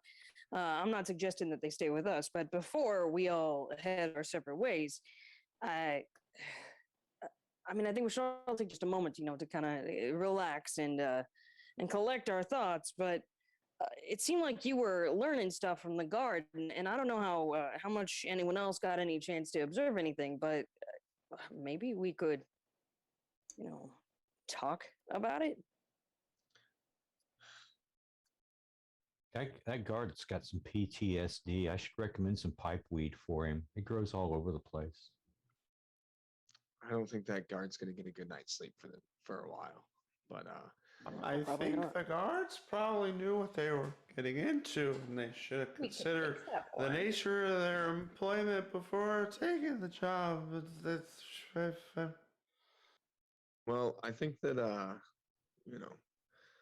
like my friend Renningham mentioned, kind of that they have their job to do, and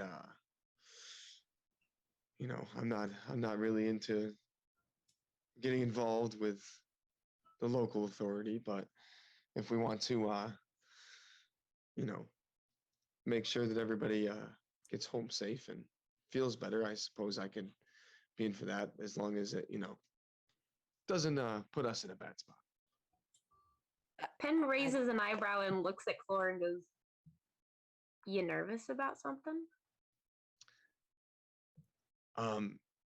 If I'm nervous about anything, it's the way that you were examining bodies as they were being blown to bits. But other than that, no, I'm great.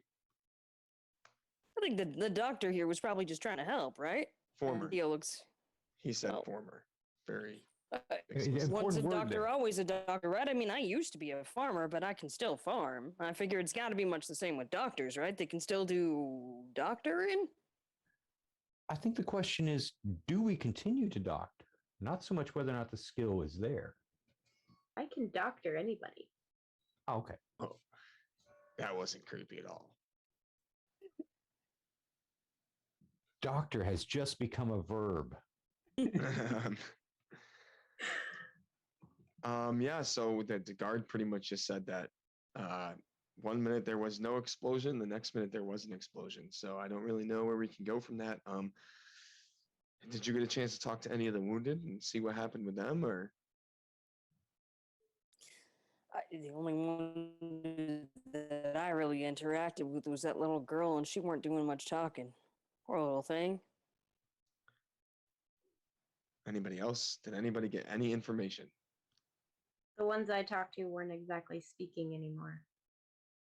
Okay. I think the only relative information is that the bath is upstairs. And Brenningham kind of totters off and kind of works his way up towards where the rooms are.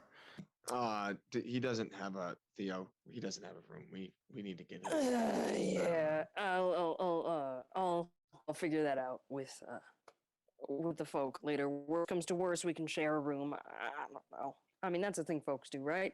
Have you smelled him? Clore, I grew up on a farm. That ain't nothing compared to what I'm used to. Let me go. Let me go talk to the barkeep. I'm gonna walk up to the barkeep and say, the guards said that those that were helping the people down here could get rooms for the night so that we can continue to help with the injured. Which rooms would you like us to take that the guards said that we should take for the night? Give me a deception check.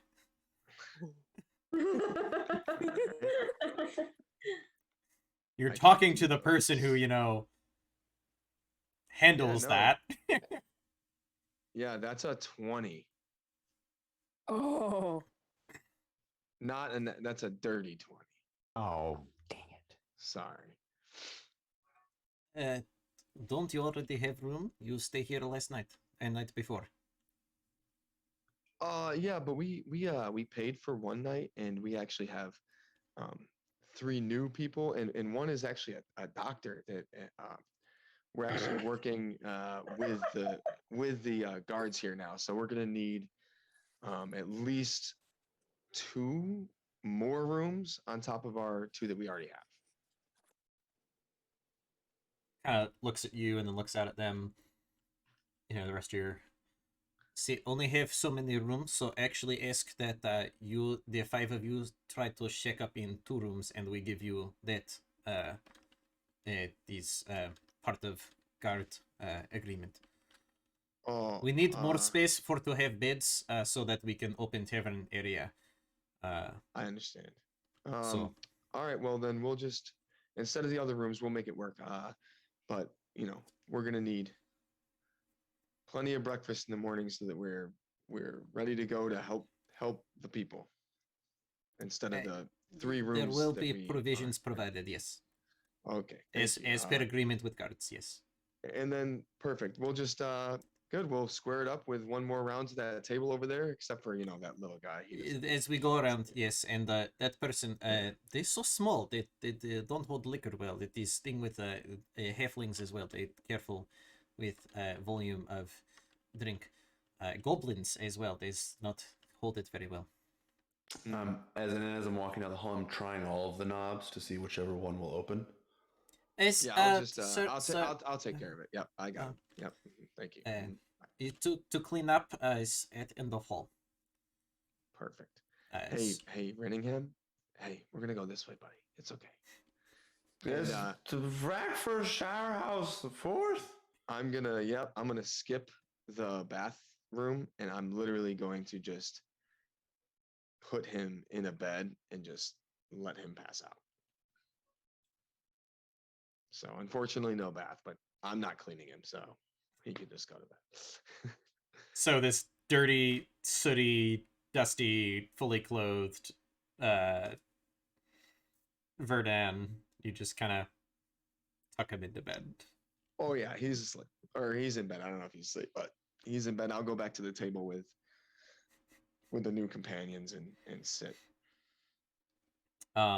It's now kind of late afternoon, early evening. You guys have spent quite a bit of time just kind of between the actual towers going up, you guys reaching it, making your way back, and now spending time in there. And a couple more of the less wounded appear to have been able to make their way out of the tavern on their own. The younger kid who had the larger surgeries. As the sun begins to set, there's a couple of guards who come by with a stretcher, and the kid seems to be bandaged up, but he's not really moving much on his own. He's still pretty banged up, and so they kind of gently roll him onto the stretcher, and you can hear him kind of cry out as he from the pain of his wounds as they move him, but then he kind of settles down as they kind of take him out, and the tabaxi start coming in, and they're coming out with like mops, rags, the whole shebang, and start cleaning everything, and start rearranging the tables and the chairs, and they even kind of like come over to you guys where you guys are standing, and they're like gesture at the stool silently and just kind of take it and bring it back to the bar. Well, And that's my cue. I secured us rooms and breakfast in the morning. I hope you all will be here or not. But the room is the third one on the left, and guys, yeah, have a good night. I'll see you in the morning. I got the room next to it. Folks are welcome to share with me too. Good work there, Chlor. Nicely done. Sleep well tonight, okay, buddy? Oh yeah, like a baby. Yeah. And I'll just walk back into the room that I conveniently put Rinningham to sleep in, and I will gingerly move him to the ground next to the bed, and I will then get in the bed while he hopefully stays asleep on the ground. I love it. Renningham, give me a Constitution check, not a saving throw, just a check.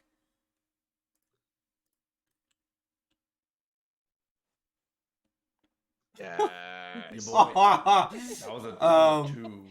Dude, I was overwhelmed with what had happened about the explosion and seeing all this carnage and soot and destruction, and I may have gone a little too hard on the free drinks because Rinningham, when open tab is mentioned, does not have a lot of self-control. Same. For you with that roll, a couple things happen. One, in the morning when you do wake up, open tab is the exact memory that you have. It was never a word that was spoken, but it is the exact memory that you have. The second thing is that as Floor gently picks you up and you kind of roll closer to him in his arms, you burp loudly, and it kind of sounds like a wet burp. Chlor, for a second, you're like, oh god, no. But he gently puts you on the ground, and you are none the wiser. You are barely cognizant. Perfect. And so, Chlor, you get the whole bed in the room that you're sharing. You already would have had 90% of the bed. He's, whopping 3.5 feet tall, but you know what? Now you have the whole bed back to yourself. He just stinks, man. I had to do it. All right, everyone else. Before leaving this area and headed towards like the rest place, I'm going to approach one of the tabaxi and ask if they would like some assistance in cleaning up. This one is kind of has like the boot and mittens kind of set up where they're mostly black except for their white paws, hands and feet, and their ears kind of turn towards you before they look at you approach. No, it's okay. We clean. It's fine. Do you need anything to sleep? Warm milk. I'm fantastic, thank you. I just thought I would offer extraordinary circumstances. Maybe Yes, sometimes no, it needs. Thank you. Saw that what you did for boy. That was nice. I think everybody does what they can in their own way. Yes, and kind of turns and goes back to cleaning, and tail just kind of going. It's almost like it's moving to like the rhythm of its own, like music in its head. You just can't hear anything, but you can see it's very rhythmically. It seems very purposeful. Not being familiar with tabaxi, my character's like, I wonder if they purr.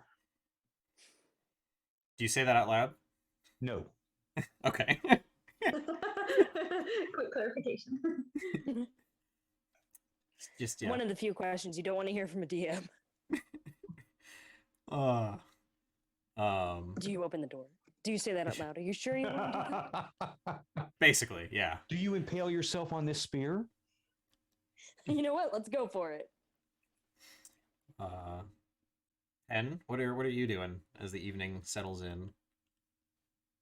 I've taken a fascination to Bob and have kind of become his shadow inadvertently, just Okay. curiously.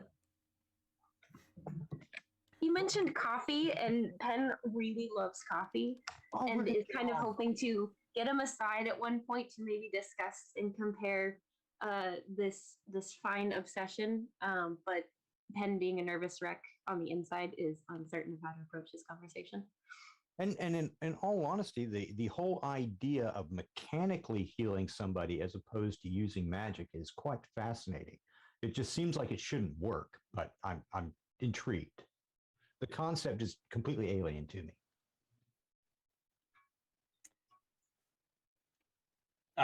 So as the evening kind of settles, you see a couple of, people who don't seem to be as, they're not wounded, they're not, covered in soot and dust, and apparently my brain said smut. So apparently they're not covered in smut, and What gosh, kind that's of gonna. campaign Holes, is we've got this? smut. Anyway, they don't seem to be covered in soot and mud and gunk. They seem to be a little bit more well together, and they kind of like knock. They open the door and kind of like knock in the doorway, and they're like, "Is open for business? We get some drink tonight?" And by this point, most of the tables have been kind of put back together, and the tabaxi are wrapping up, cleaning up, and yes, come on in. And before long, more patrons are starting to shuffle in. Some actually appear to be wounded, and have bandages and other things going on, but they're just grabbing tables, bellying up to the bar, like, "Oh, did you see what happened? Oh, I don't know.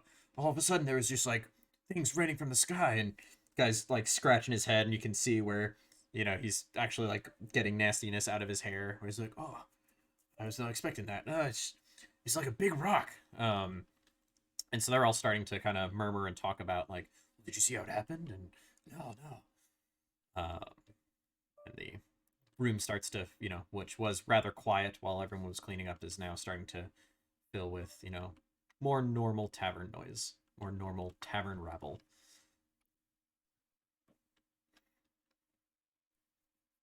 Stuff falling from the sky. Interesting. What falls from the sky? Birds. Rocks, moons, birds. Really small Dead rocks. birds. Really small rocks. Theo, anything for you as evening settles in? Yeah, Theo is still not at the point where he's going to be able to sleep yet. He's usually like an early to bed, early to rise type, but today was an unusual sort of day for him. So he's gonna kind of stay up until he starts feeling tired, but like hearing the folks starting to kind of talk about what happened, he's gonna, kind of approach that table with the guy who's pulling the gunk out of his hair and stuff, and ask if he can pull up a seat. Hey, you mind if I take a seat here, pal? No, not at all. And you can actually now, at they're closer, you can kind of see that wherever he got hit, he has other like small bandages, but something hit his head, and he's scratching like scab and blood out of his hair, like head wound. And they can say, "Look, I'm awful sorry for what happened to you," and if his companion's injured, just kind of like nod at him too, like you, and say, "I missed the initial explosion. I was actually over at all, waiting for a Marshal Percival to show up for a meeting, but I was just kind of." And you don't gotta say nothing if this is too traumatic. I fully understand, but was wondering if maybe you could tell me kind of what happened. All I saw was the aftermath, and that sure was something. What do you said you're sorry for what happened? Do you have anything to do with it? That's because I was just making my way back out from the inner market. You can find some nicer things, and I was making my way out from the inner market. Well, like what? I got a friend who's looking for socks. He mentioned. You don't need to go to the inner market for socks. Well, where would you go in town? Sorry, I'm from out of town. I only been here for 3 days. I come from a small farming community, towards the north. I'm from the Modest Plains. He takes a big drink of his beer, sets it down. So you're telling me that you come in from all the way out of town. 2 days later, a building explodes. I'll get hit with shrapnel. You apologize to me, then say you didn't have anything to do with it, and now you're asking me where to buy socks. I mean, yeah, that's exactly what happened. That's the procedure. And he pauses to think if that's the right word. That's the procedure for what happened. Yeah. Looks over at the bar. You cut this one off. He's just be done. Just no more for this one. Socks you just buy. There's a couple of clothiers on the southwest side of town. You can just go over there and they'll make stuff to size. They'll do whatever. But southwest side of town. I was just getting something nice for the missus, and as I'm making my way back, suddenly there's just rain and debris, and there's rocks and there's wood and there's flaming bits, and they just kind of come down from the sky, and I got hit and got a little banged up, and he lifts his arm and you can see it's just bandaged, doesn't look to be broken or anything like that, and he's got this, a little on my back, but other people were a little worse for wear. Not the nicest thing I've ever seen, but that a lot of people died. I didn't see any of that. I was lucky, I guess, in that regard. But it's a mess. I got out of there as fast as I could. I managed to make it home. Well, I'm sure glad that you and your companion here are okay, relatively speaking. I sure wish you a speedy recovery. I'm gonna need it because if anything around here is anything around here, the taxes are gonna go up in order to rebuild that building, and it's gonna be a real nightmare. Gets this look on his face and says, yeah, taxes. I mean, that's the whole reason why I'm here too. Taxes are really high where I'm from. I can't even imagine what it would have been like if something like this had happened back at my place of residence where I live. Taxes are already really hard for us to meet, but it's rough all around. These people, they're just taking everything and they're trying to it's for the betterment of the people and but I ain't seen any of it. I mean, I got kind of a question here too. So like I said, kind of a touristy type here, looking for work. I heard in passing that the building that blew up had something to do with finance. That's money, right? Yes, I heard that. Heard that too.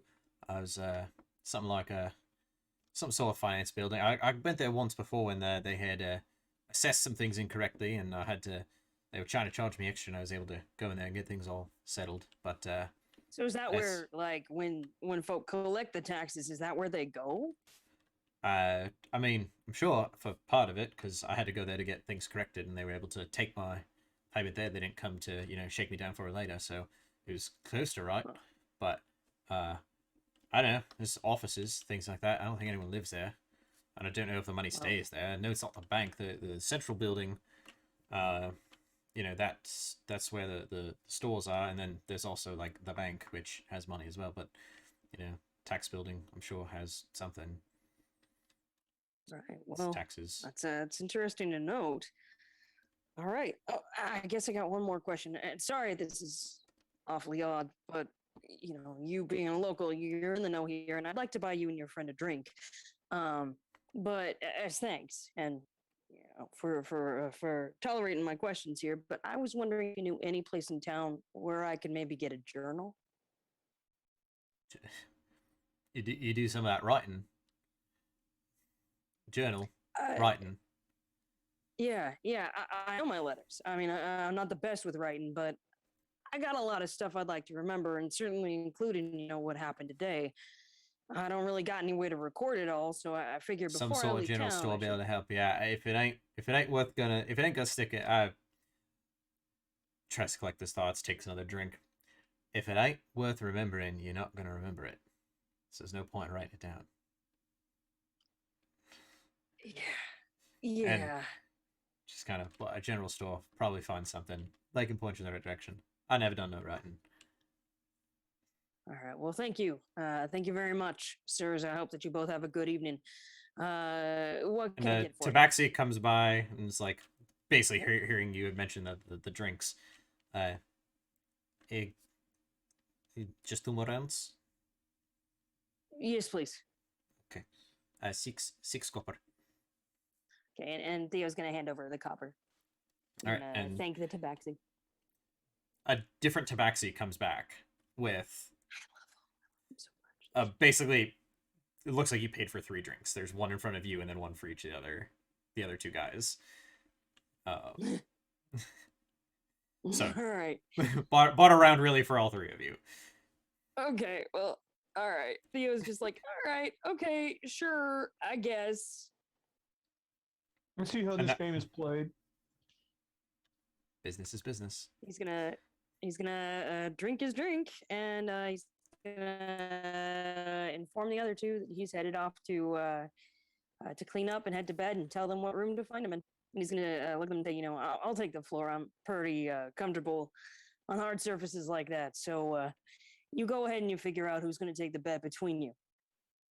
So as you get up and walk I mean- away, the guy's like, "Thanks for not blowing up the building." And Theo's gonna chuckle and he's gonna say, "Yeah, I don't think I'd ever be able to tolerate doing something like that. Barn fire's bad enough, but you're welcome, pal. You're welcome." And as he said it, a Gonna couple roll. other heads kind of turned and looked at you, and then just kind of go back to their drinks. Pretty good. All right, so we got Clore and Rinningham kind of, sharing a room. We got Theo, Bob, and Penn all kind of hanging out room together. And now's a good time. We're gonna take a 15-minute break, and we will pick up when we get back. So All Perfect. right. Thank you. see you guys in a couple minutes. More coffee.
And we are back. Oh, Yeah. okay. So, just before the break, Theo had their finger up to be like, "Hey, there's a thing I wanted to say," as they were going off That's to all right, their you can wait for the character's room. morning. Okay. You can wait for the Um, morning. As you guys were heading off to your rooms, you did notice that the different rooms the other rooms that are reserved out appear to have a lot of those more well dressed people who are helping, um, deal with some of the wounded and helping clean and take care of the wounds and things. So that is a lot of who you were, seems to be sharing the space with, medical staff. All right. So, do you guys have anything you want to do during the night, or is it just kind of sleep and head for morning? I Well, wake Theo's- up sometime a few hours before the sun and chug just as much water as I can get my hands on. So, you wake up and you find yourself on the floor of the bedroom. Bedroom you don't recognize or remember entering. Covered in soot and grime and ash and grossness. And inside the room you don't really see anything for terms of drinks, so gonna go. Well, I mean, I assume I have a water skin in my effects, my bags. Yeah. You roll me some percentile dice. Roll me some percentile dice. So this would be a D100 when you do Yeah. Yep. Oh, baby. Oh, baby. Yeah, it's about half full. You do in 70. fact have your your water skin. There does appear to be some water in it, and as you drink it, it's definitely helping with the thirst. It is, however, a little bit stagnant. You're realizing that you've kind of had that water in there for a while. It's nectar from the gods as far as I'm concerned. I drain the whole thing, roll over, go back to sleep. See, I was so desperately hoping it would be filled with blood wine. That would have definitely made things interesting. I had some other ideas for if you rolled low, but you know what? That would have been a good one. Yeah. So, anyone else throughout the night? Chloe, you'd raise your hand for a second, so I thought you were gonna say something. Are you good? Oh, I was just saying, give me that long rest. I'm good. All right. Yeah. You guys all get a long rest. Oh wow, we officially get through it. Sweet. I know. Your first actual in-game day. It's finally happened. We're only what 6-ish hours into play. What's day's 24 hours, so we're still ahead of schedule. That is true. You guys are technically ahead of schedule, and as we all know, technically correct is the best kind of correct. I don't know about that. So, the night kind of goes on uneventfully. No repeat explosions as far as you guys are aware. Yeah, the morning comes around and sun starts to kind of go through the windows, and you can start to hear it's getting early, as the morning begins, some hustle and bustle down in the tavern layer, basically underneath your feet. I'm definitely down there early enough to get that breakfast that I was promised by the barkeep. So Theo's as an you early get down, riser too, so he'd be down there too. so you guys kind of each peek your heads out of your rooms and like head down. You can see a lot of those well-dressed medical personnel. Their clothes are all cleaned up. They don't seem to have much in terms of like any packs or equipment with them. And they're chowing down, eating away, and you guys, where do you guys go and sit? Are there any tables? Yeah, there's a couple tables and there's also some space at the bar. Like Yeah, if that Big enough, corner's like, open tables that we big were in enough? last time, where everybody was sitting at. The Okay, people so need to sit at the same spot. yeah, basically you guys were in the back corner-ish spot, so they My just favorite take over place. that spot, and it's able to, seat all 5 of you. 2 of you get there, and the tabaxi just kind of comes over. This one is mostly white with some like tan banding, and they just kind of come over and they plop on the table a couple glasses of water, a plate of what appears to be like scrambled eggs, and then another plate of just seems to be like just warmed bread. Oh, I go to town like I've never seen food in my entire life. Yeah. I think it's all for me. Like I clean it up. Theo's gonna eat a little bit slower. He's gonna think the tabaxi first. But while Clara is chowing down, Theo's gonna mention, part of his conversation last night. He's gonna say, "Yeah, I asked another person afterwards about that building that that caught fire and exploded. They Oh, told yeah? me that that's where like all the taxes go, or at least some of them. That's where you would go to correct issues with your taxes and such. Not sure if there was any money there or anything, but you know, it doesn't seem like the type of building that would normally just, you know." So, are you saying somebody was mad about paying taxes, or are you saying it was a coincidence and that we should Well, go see if we can get some money?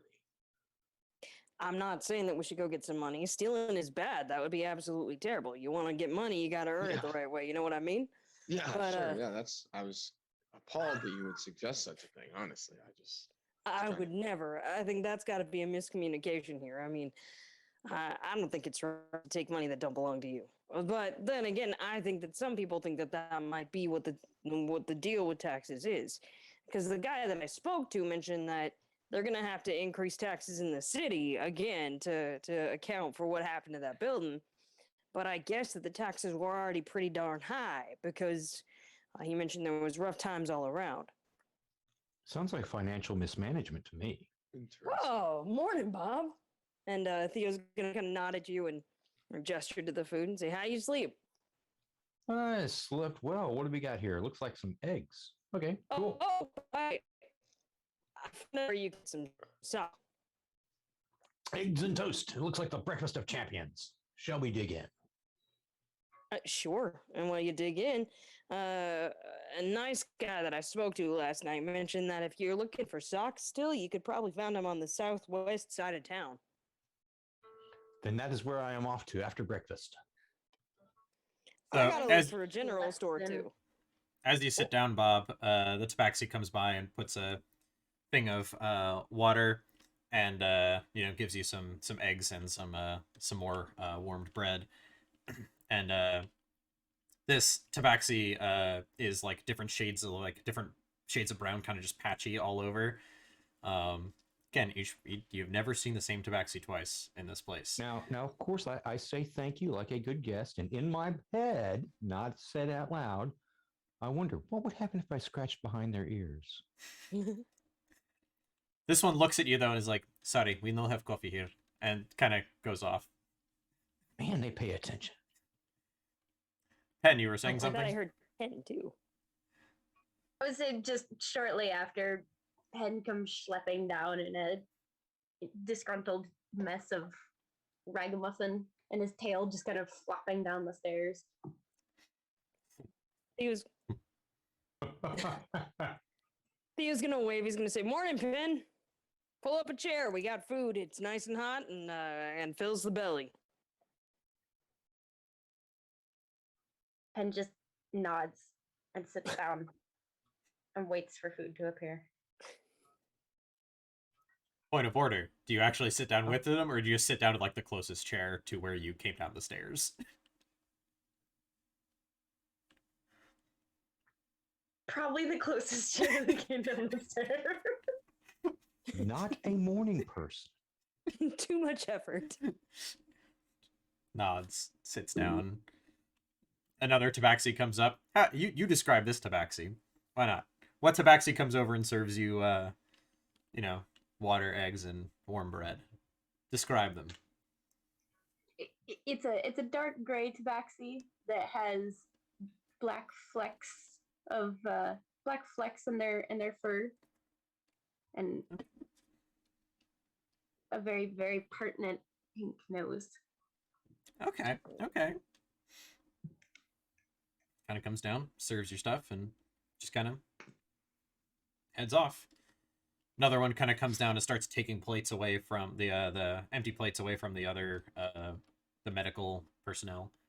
And now that now that it's not a ruckus of people getting healed and surgeryed upon, uh, it seems to be quite the collection of individuals. Excuse me, my goodness. It's a couple of half orcs.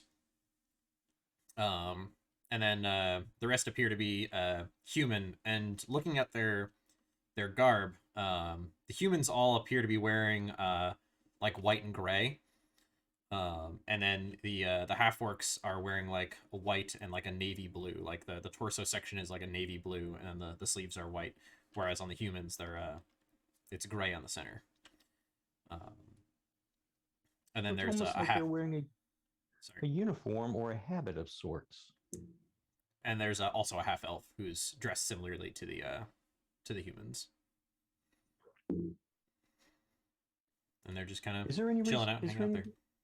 is there any reason we should suspect that this attire would be affiliated with a city-sponsored organization or a privately sponsored organization?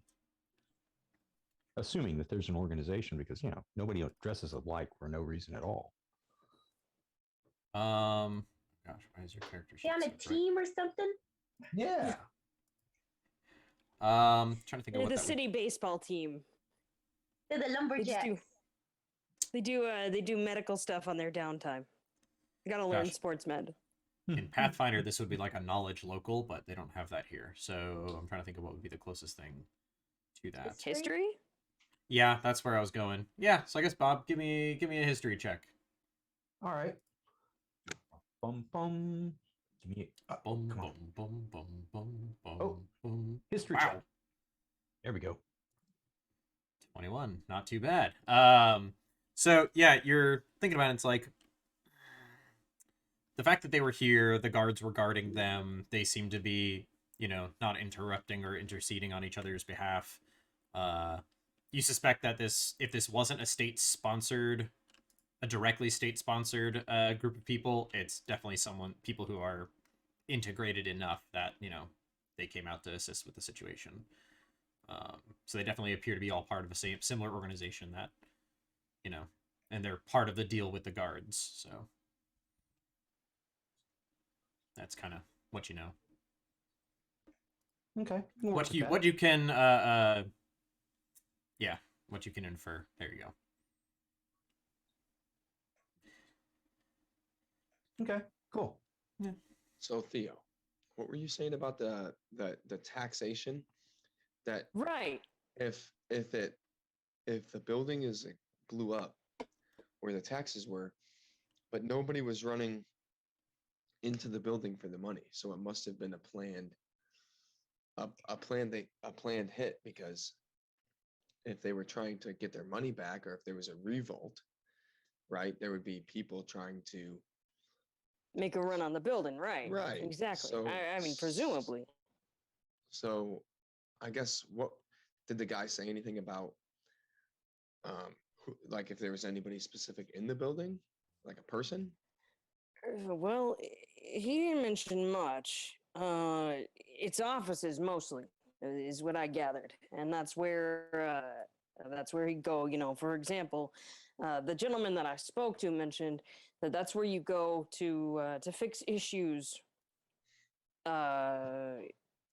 with forms and such that the government makes you fill out. You got a problem, you go there to fill out the information rather than, how do you put it, them coming to collect from you directly. He didn't use those words, different words, but the way that he made it sound, it sounds like even here the taxes were already pretty high.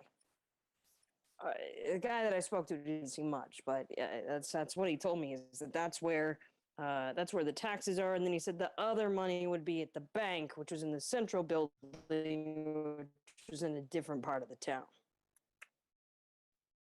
No news of the bank having any issues, right? So either Well, that's not going to that- happen today, or we missed all the action.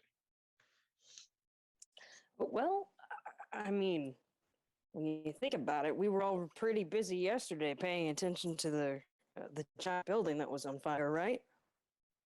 Yeah, that's fair. So no one was really paying attention to other parts of the city or the building, and this is awful, awful big speculation that anything might have happened. But if you're curious, I wouldn't mind doing a walk around and seeing more of the city and looking into that bank and seeing if everything's okay there too. Well, you know me. The last thing I am is curious.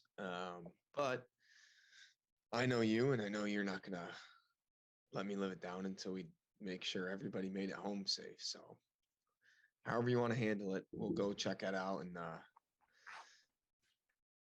tie up all the loose ends.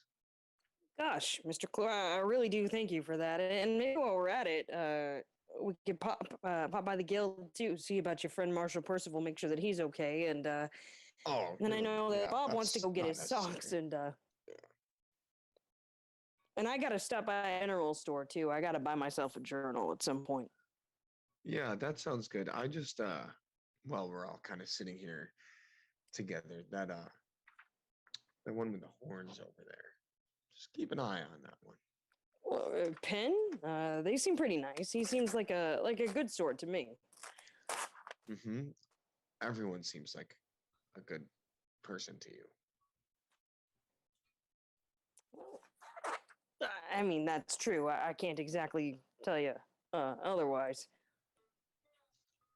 Well, I can, and I think you should just be careful because, doctor or not, I think that the affinity for injury comes from a different source, but that's just me. I will keep an eye out, Clora, and keep an eye out too, buddy. And if you need any sort of help dealing with anything, Penn causes you any trouble, you let me know, okay? I got your back. Sounds great. What's the breakfast situation here, Mr. DM, sir? Are they bringing me So- more plates? Because Clora's hungry as hell. They just are Or kind was of. this like a one plate type of situation that they were just gonna? You have been given no explanation on this, and so far, no one has come by to either offer you more or to take your plate yet. Well, we'll flag. I'm sure one of the never seen before tabaxi down and say, yeah, we have another friend here. He'll be coming in down in a few minutes. You could just bring his breakfast over now. That'd be great. We'll provide food when the guests arrive. Yes. Now I have to interrupt again in my mind and not being said aloud. I'm thinking, I'm guessing it'd be pretty inappropriate to go here, kitty, kitty, kitty, kitty. Yes. Sorry, I can't help it. I got cat brain. Cats are great, man. We don't deserve them. Clore, describe to me this tabaxi that you're talking to. Oh, this tabaxi. Yeah, I definitely wave down the on the blonder side, but really when you look at the right angle, it definitely is a little bit shade of red, which they're really self-conscious about because they get a lot of jeers about the reddish tint of their fur, but so that's probably why they came off so standoffish, is they're just self-conscious and didn't really Things I've learned about tabaxi today, apparently. So. Oh, well, they're going extinct, the ones with the red hair, so the red fur, so. All A right. shiny tabaxi. Yeah. We'll see if that's canon at some point. Anyway. Oh, wow. Okay. Yes. So reddish blonde tabaxi. Just kind of putting food when the guests arrive. So, Rittingham. How you feeling, Rittingham? How's it going, buddy? I'm kind of rolling around. I'm unfamiliar territory. I kind of remember the layout of where I was when I got up to get a drink. But as I'm stirring, like, not only do I really have to pee, but I'm also really, really thirsty. And so Roll me I kind of roll me a Constitution saving throw. mm, Saving throw this time, not just a check. Saving throw. it was almost a 19. Got a 9. It's not almost a 19.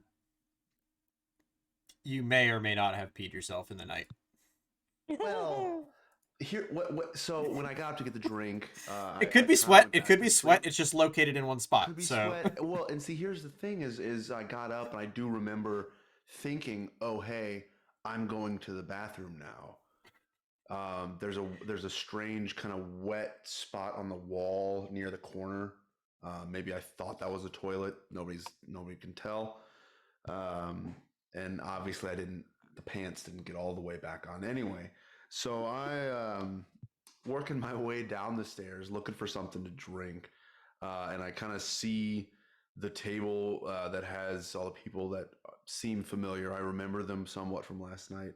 I work my way over and I just sit down and I see that there's a plate of food, and there's a few drinks of whatever liquid. I grab it and I drink it and I get some of the food and I eat it. So, Not really Pen, saying you're much. sitting there at the table closest to the stairs, and you watch as this tiny green Verdun with a big wet spot in the middle of his pants. Slightly large wet. It's not huge. I mean, It's relative to you. You're a Verdun. You're 3 foot like tall, I three and sat a in half a foot tall. puddle and then I put my pants on backwards. Just kind of looks around, like doesn't seem to pay any mind to the fact that he is still also like covered in ash and soot and nasty.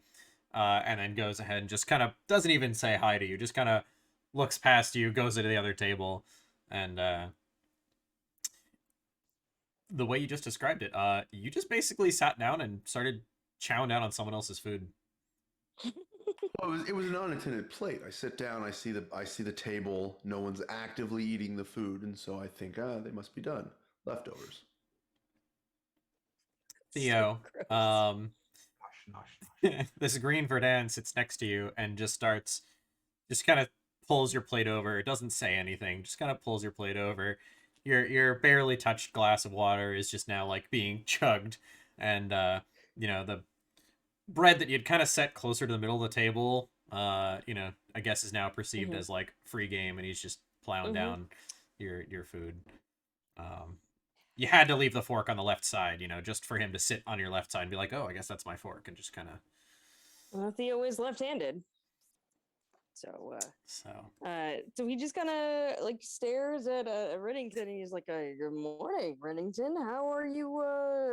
How's your head, pal?" It's Renningham.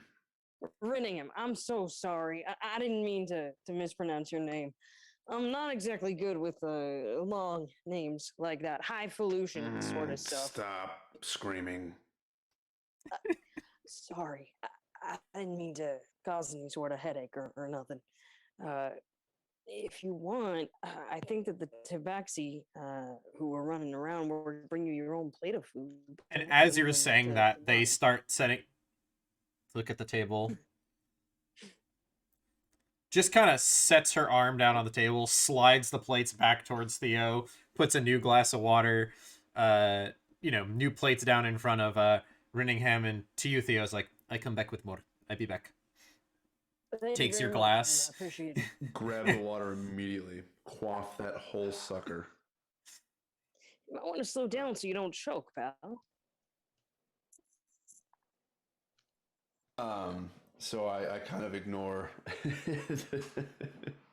I kind of ignore Theo, who's trying to get me to slow down, and I look around and say, "So what happened?"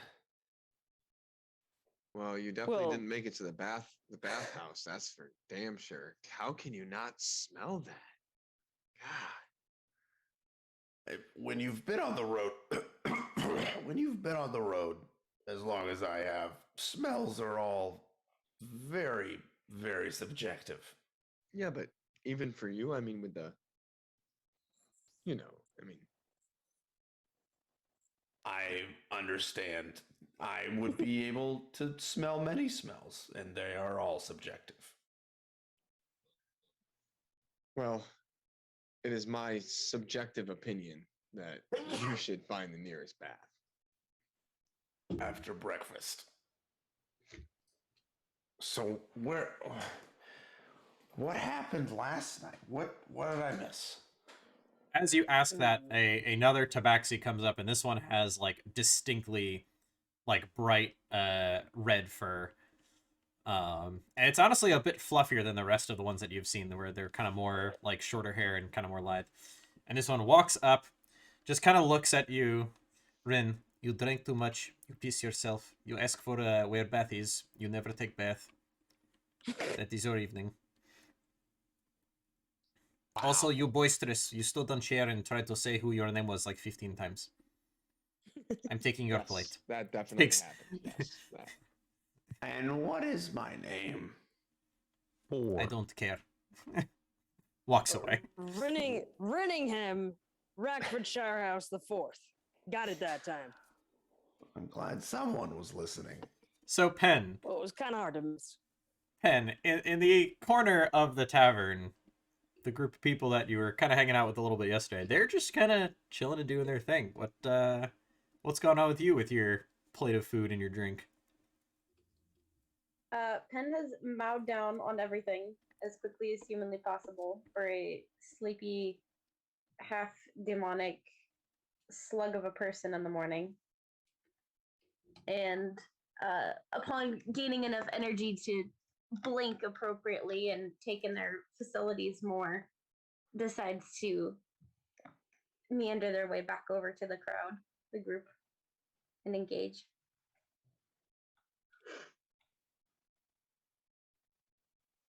Another tabaxi walks by, all white. Just because you sit here does not mean the second plate of food unless you pay for it.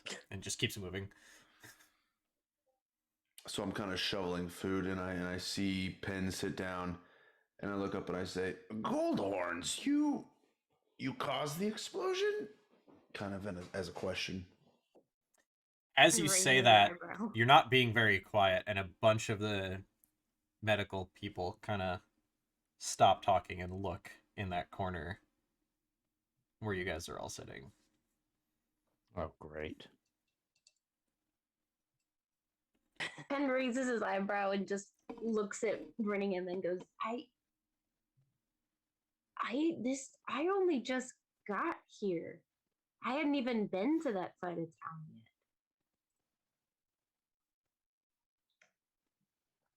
I couldn't can have- tell this one's going to be trouble.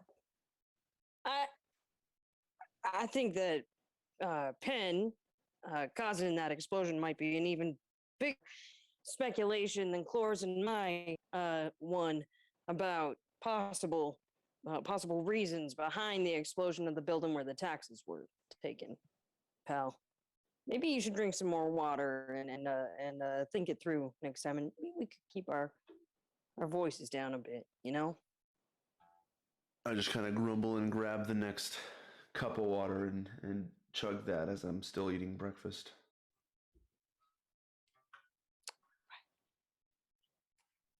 So, Penn, you're kind of a doctor type. You were checking out injured people yesterday. I got a question. Was there anything weird about the injuries? No, all pretty human.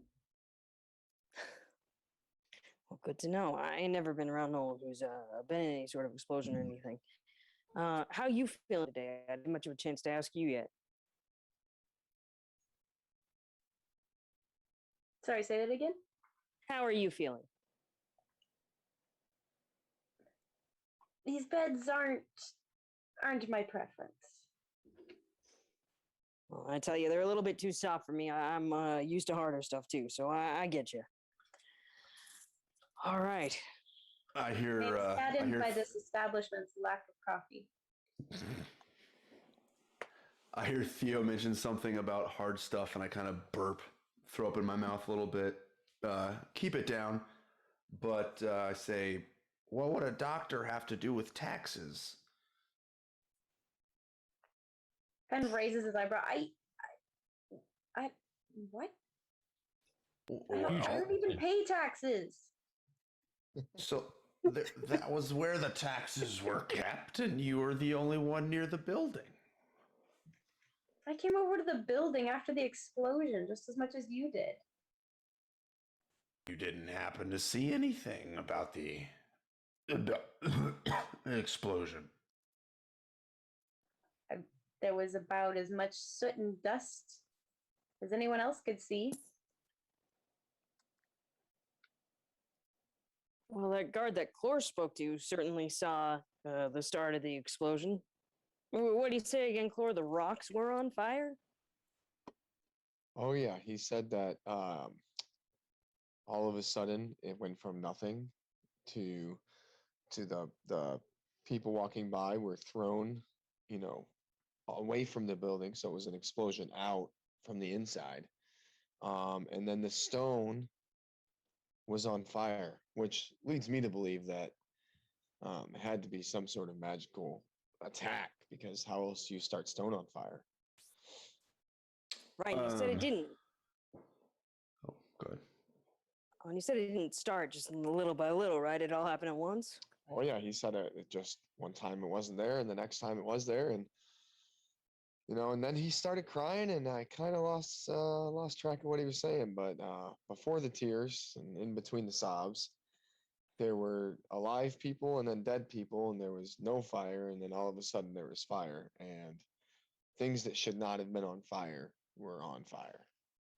So that definitely sounds to me like it was a pointed, premeditated attack. Considering that you have to figure out a way to light an entire stone building on fire, um, that doesn't just happen by accident. And gestures at Renningham. See, if it was magic, I can't make anything explode. I don't have that ability. I don't even have fire. So does this kind of magic, like, is this a specific kind of magic? Is it common for I mean, in the realm of, where fireball exists, is massive explosions and sudden stone catching fire, is that kind of like a familiar magic, or is this like a strange occurrence? That's a very open-ended question. That's a very Is it broad stroke like question. is it in the realm of magic, is it such an advanced, does it seem like such an advanced piece of magic that only a few people would be able to do it? Does it seem like it's something that anyone would be able to do if they found the right person? Is it kind of like a specialist's spell? Give me an Arcana check. This is see what Renningham might know about. That was a 14. While you have never witnessed anything that can do that, personally, it doesn't sound like it's something outside of reasonable possibility that someone could Reasonable magically. possibility, but like, is it a common enough occurrence to where anyone that's a magic user could blow up a building, or is it like you need to know the right people? In your time on this planet, you have not witnessed or experienced anything like that or heard of it anything outside of a war. So it's definitely something of, it's a lot of effort regardless of how it was achieved. It's a lot of effort. Is there a fireplace in this inn? Not that you can see. No. No. Okay. It is warm, it's comfortable, but it's not, there's no There's fireplace. no actual physical fireplace. Correct.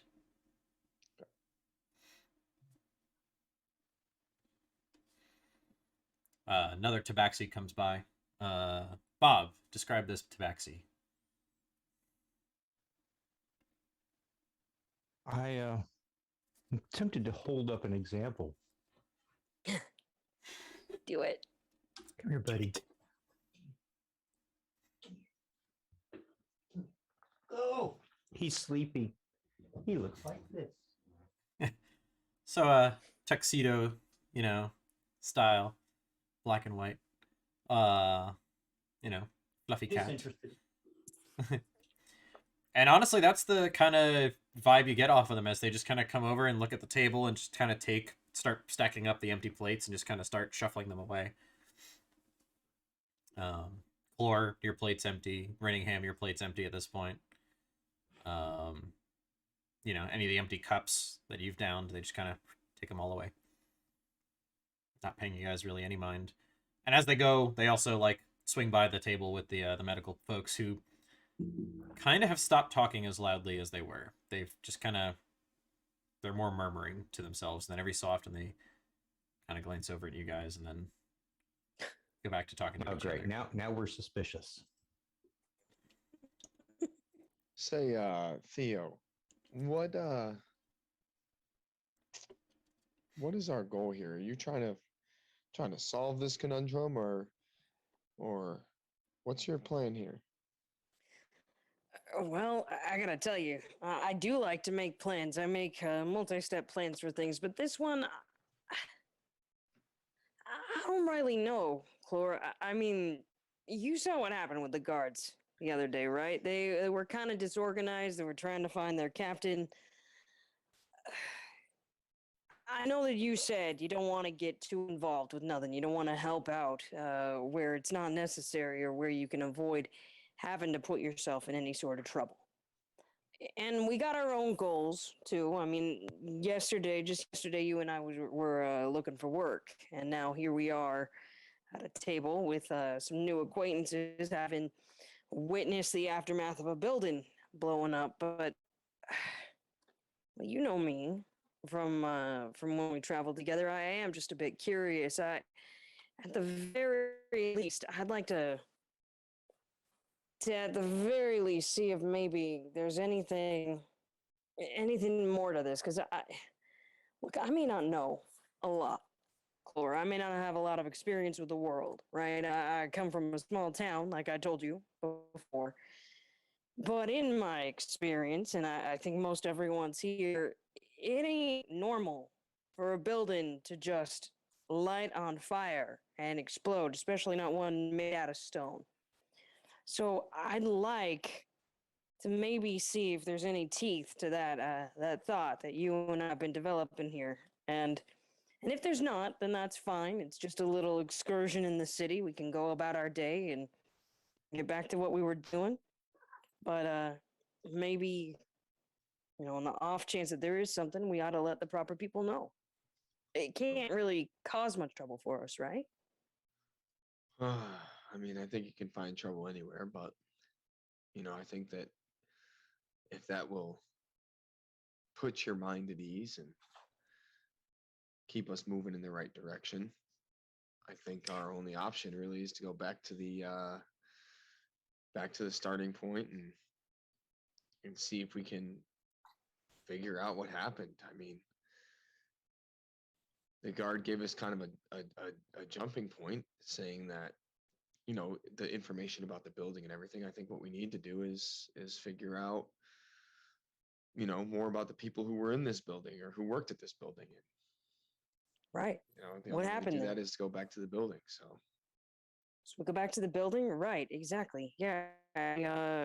Take a look around there, and if we think that there's anything suspicious, maybe we also go and check out that other central building too. I mean, it's a big city. There's got to be yeah, someone with information, right? yeah. If It's we don't not find just anything, anyone that can blow up a building that size and get away with it. Somebody has to know something. But first, a bath.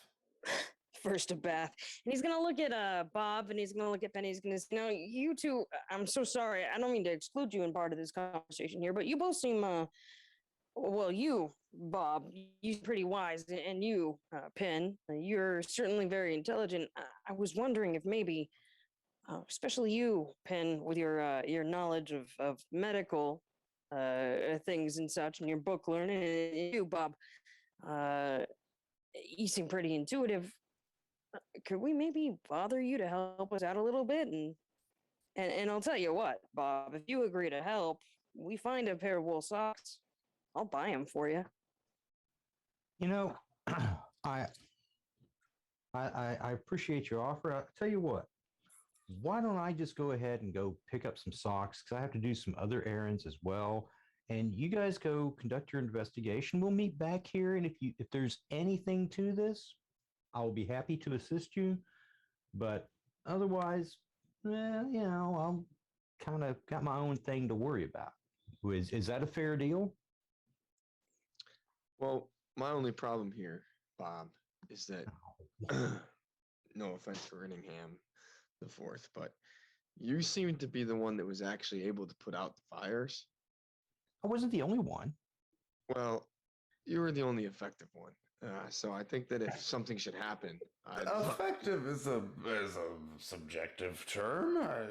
Well, it seemed- Fires were put out. it seemed if we had a fire full of hundreds of candles, you'd be great, Renningham. But That's what every fire is. It's just a collection of candles.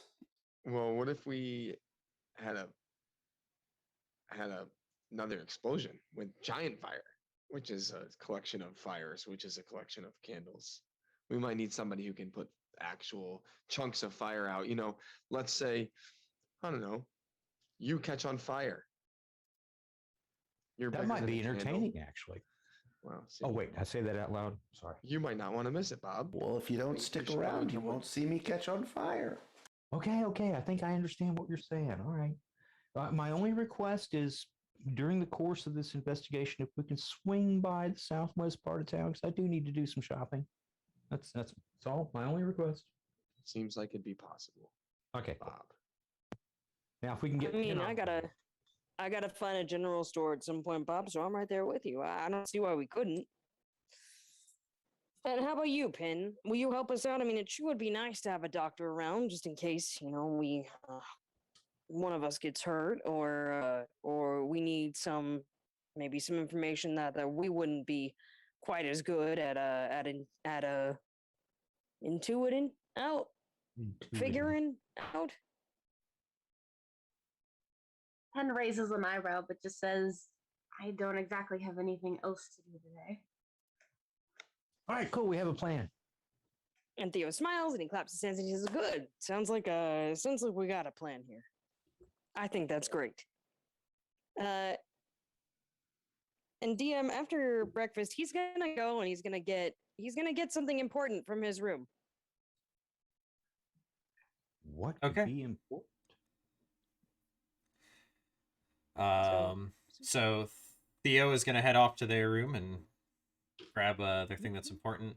Rin, you keep requesting a bath, and Yeah, I work my way back up. I don't know if it's a separate room or if it's part of our rooming arrangements, but I gotta get clean. I can't. So I can't keep basically, going on just like this. past your room, there is a door. So all the rooms that you saw people kind of coming in from, or the door you came out of, they were solid doors. This one appears to have slats. You can't see through it, but you can see like light kind of a bit come through. And as you approach it, you can kind of feel like some warm, wet air kind of coming through the slats. And you suspect if there's place where hot water might be, this might be it. For sure. So I make a note of where those doors are. I go back to my room, get a change of clothes out of my bag, wrap my shirt, my old dirty shirt, kind of around myself, go back to the bath area, the hot water area. Roll me some percentile dice. I love percentile dice. They are going to be some of my... You guys are going to love these. I'm noticing. I'm kind of. I already love it. 99. Let's get it. Ooh, the hottest water. So yeah, you step on in, and it looks like they have freshly cleaned this place, and you are probably the first person to use it today. Ooh, yeah, I am. The large bath basin is clean, dry. The steam appears to be coming from a a spot where there's a slowly flowing hot water. And there appears to be some different soaps and things like to be able to wash your face and everything. Don't use the ones Cup- shaped like shells. Those are for display only. Oh, there's another thing the shells are for, but that's you guys know how to use the shells, right? Anyway, No, DM, tell us, how do we use the show? Please, we're all curious. I'd love to know this wisdom. it's never tell us mind. The about shells. Seashells. I can see how the shells might be complicated. Anybody? Demolition Man, starring. Yeah. Sylvester Oh, Stallone. Stallone and Man, that was a long time ago. yeah. This See, is a I was good guy. making a movie reference, and apparently it's like Most I people. should have gotten it. I'm sorry. I fell down on the job. My bad. My bad. oh man. Anyway, so yeah, you Ringham, you go and start, like one of the there's a lever that appears to pull down like a wooden trough, and as you do, it kind of goes right into the basin and starts filling it with hot water, and you're able to take a rather nice bath. It's compared to the rest of this place, this bathroom is pretty swanky. Hell yeah. It's got little tokens from like you just put them in this little closet and you send them off to the nebulous, and then suddenly the hot water starts flowing and it's got like herbal soaps in it. Okay, I get that reference. I understood that reference. I understood that reference. All right, DM question, just for lore purposes, is the reason why the bathroom is so squeaky is it because the Tabaxi don't really understand how people bathe, so they were just like, yes, we think that this is what the people will need for the cleanings, the quality cleanings. I'm going to say the answer to that question is no, but there is a reason for it.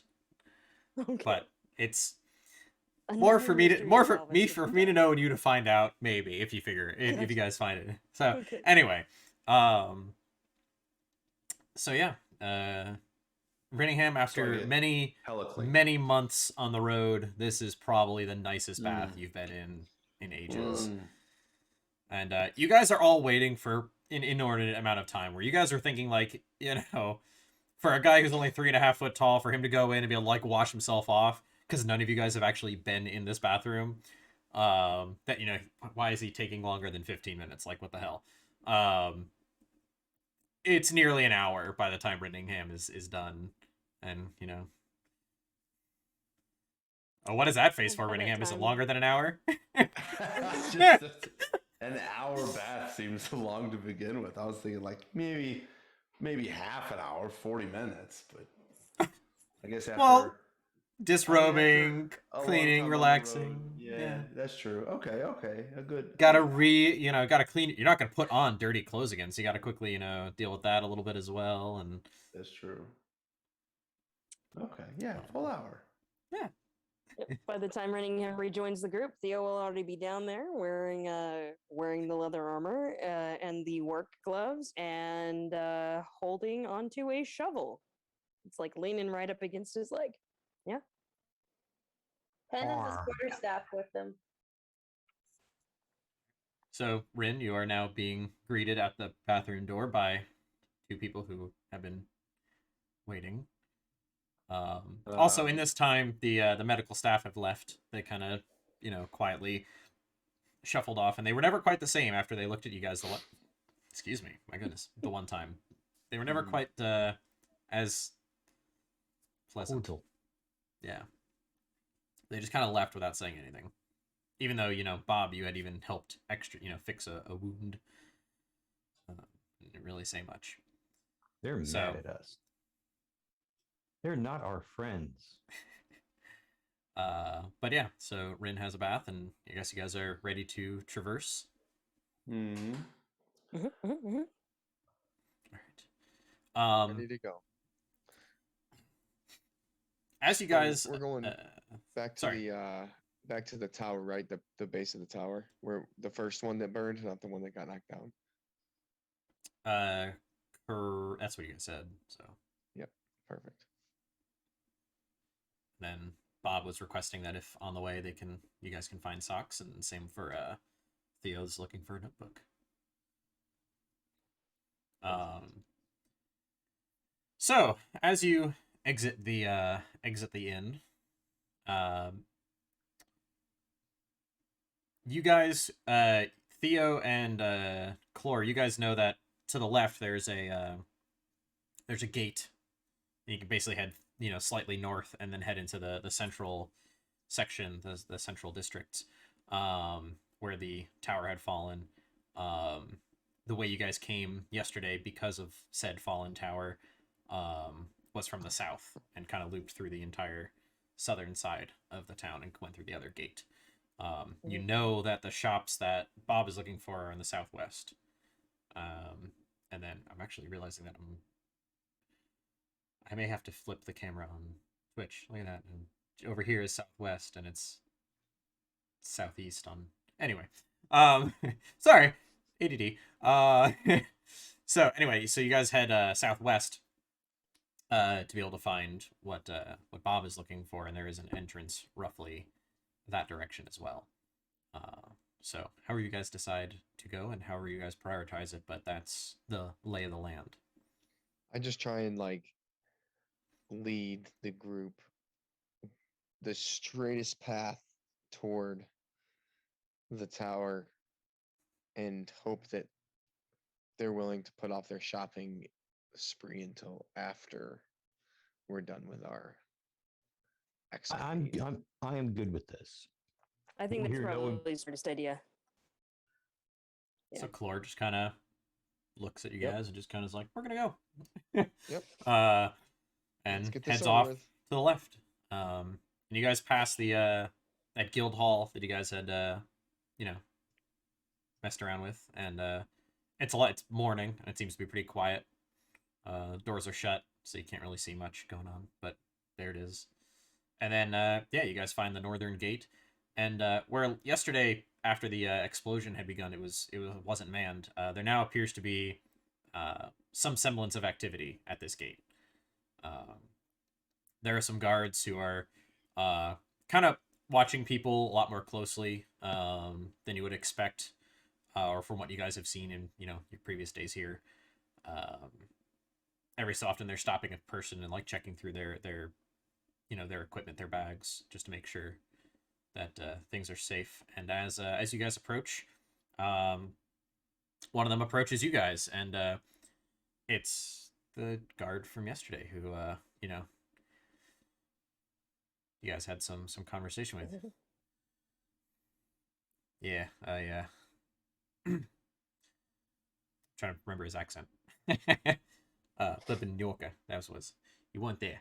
All right. So, what do you guys? What brings you back here? That's very Oh, Australian, but we were just checking on you, man. We you had a rough day yesterday, and I hope the beers helped and the conversation helped. We just my friend here Yeah. wanted to know if we could offer our services and kind of help figure out what was kind of going on with the tower over there. there's a group of people doing investigating over there. They're doing some triage of the situation, and no, I'm doing fine. Doing fine. Yeah, just needed some good night's sleep, and now I'm doing fine. Yeah. So I don't know if okay. they necessarily need you guys' help. We got the Golden Spy's finest, No, yeah, no, I'm sure they're doing a great job. Do you need our help? I know you were feeling kind of down. Do you want me to get your captain over here and make sure nah, I'm fine. Oh, I'm fine. okay. It's all good. Perfect. It's Then all we're good. just gonna walk right over here. Otherwise, I can get the captain to come help you if you need You help. guys You guys are all copacetic on your papers. Do I gotta check your papers? You guys all Oh, good this there? paper thing again. No, we have our papers. You guys got your papers, right? Yeah, I got Papers, mine. Yeah, papers, see, yeah, yep, they all papers. got their papers. I Yep. never lost my papers. One in every cloud.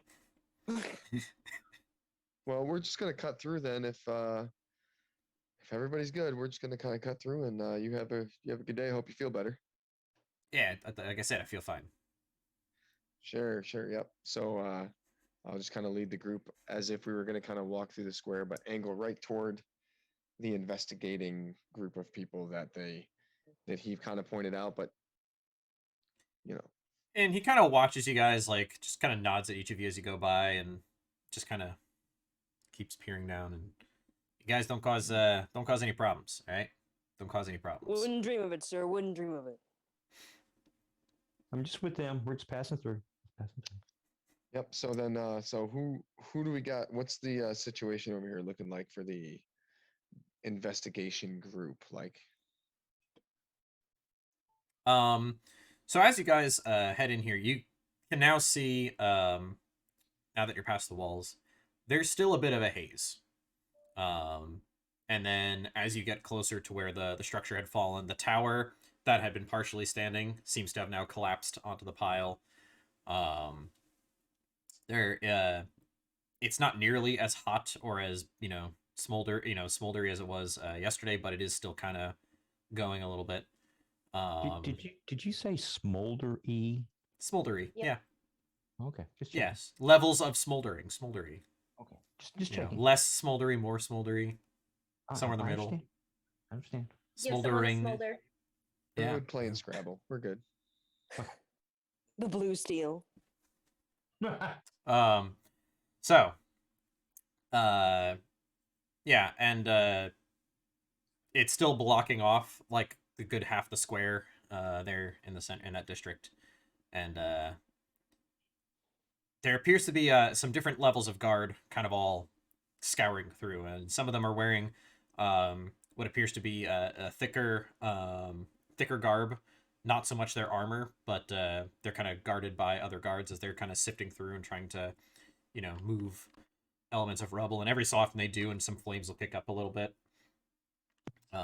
You can see a lot better than you could yesterday. It's really just like a very light haze. The walls of the central district appear to be kind of like keeping it from a lot of the smoke and the stuff from really blowing away. Just kind of keeping it all trapped in there. The so- foundation is off to from where the direction you guys are coming. The foundation is off to the left. The tower fell towards the right, and then the building it struck is off to the right. It's going to be a while. They're going to be working on that for a bit. Yeah, who looks like they're in charge of the investigation part of it? Like, obviously there's going to be a group just clearing rubble and like helping people. Is there like somebody who looks like they're, looking at the area and checking it out, or is there just people working? Give me a perception check. I can do that. Oh, almost a 19. It's a natural 3, so we'll give you a 4.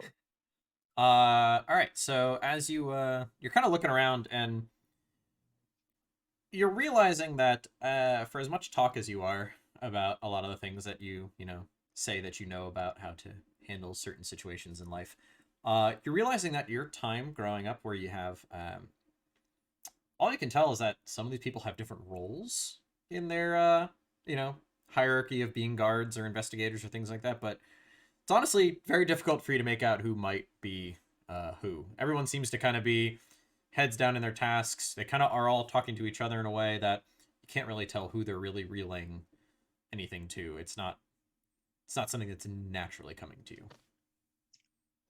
So I'll look at Theo and be like, "Hey, what do you see? Do you see what could have caused this thing? Like, I don't know. Or are you ready to go?" I think maybe the first part of any investigation, and he pauses here to think for a minute. He says, at least what I can get from the books that my little brother likes to read is actually taking a closer look at things. Now, I think maybe we could check around without getting in the way of the proper investigation team.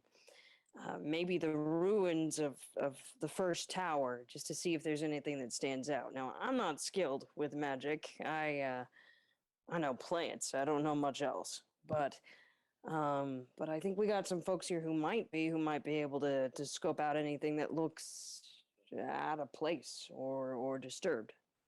And certainly, I think, as horrible as this is to say, it might help that, frankly, it's all just a pile of rock now.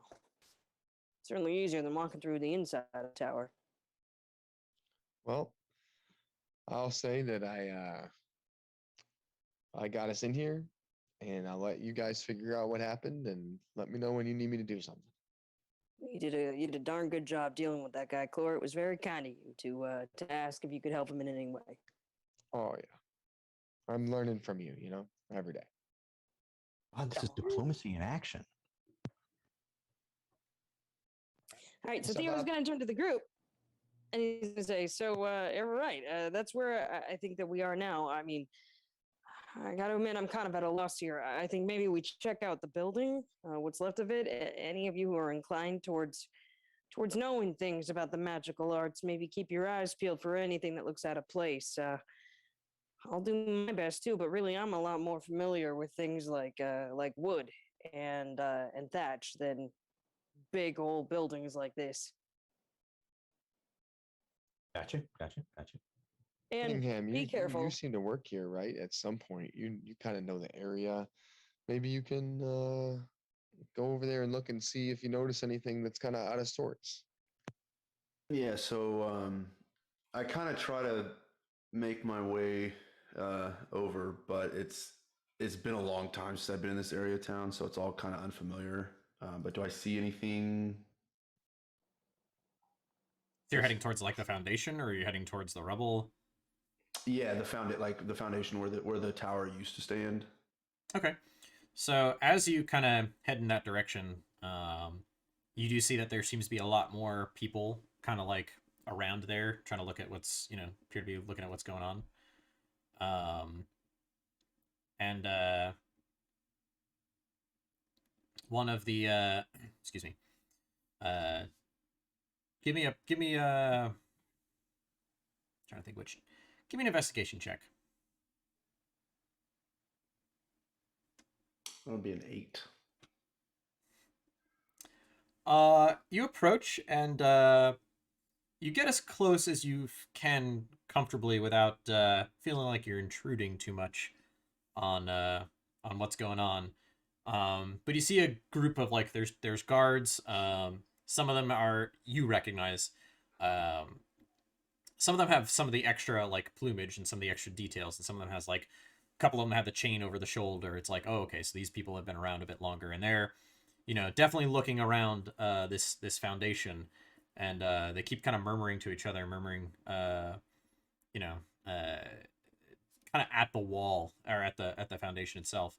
And off to the side, there's a guy who actually has some plumage on his helmet, and one of them kind of comes back to him, and you can kind of see that there's some very serious exchange going between the two before he kind of heads over with them. However, what they are directly concerned about escapes you. Can And I it is with Oh, sorry. that, seeing as it is midnight, Midnight. I figure this would be a halfway decent spot to stop at the start of your investigation of the... Well, thank you, Giant DM. That flame. was really fun. Yes, thank you guys for joining and playing and all of that. And I'm good for next week, so I think we should be able to continue this without having it being like a month-long wait, and or 3-week wait. I forget how long it was. And I we'll think it's 3 weeks. 3 weeks. Okay, I feel better about it being 3 weeks, honestly. Yeah, so we should be able to Guilt get. is not so deep set. Oh, I have ages and ages of guilt, so that's a thing. No. That's my You and me job. both. Oh, great. So we all have all the guilt. That's cool. I'm a recovering Catholic. We all know I've how that got none. works. Yeah, exactly. I was about to make the same joke. I did it for 12 years. Come on. Right. It's not a joke for either of you. Wow. No. So on that note, thank you guys for joining us on tonight's stream, and yeah, keep an eye on the Discord for any updates to the schedule. I try to keep it as up to date as possible with things and stuff. And, you know, feel free to reach out to us there if you have anything you want to say about life and things and stuff. So, cool. I guess I'll see you guys on Friday. Yeah. Have a good one. Night, night, everybody. Hi. Yes.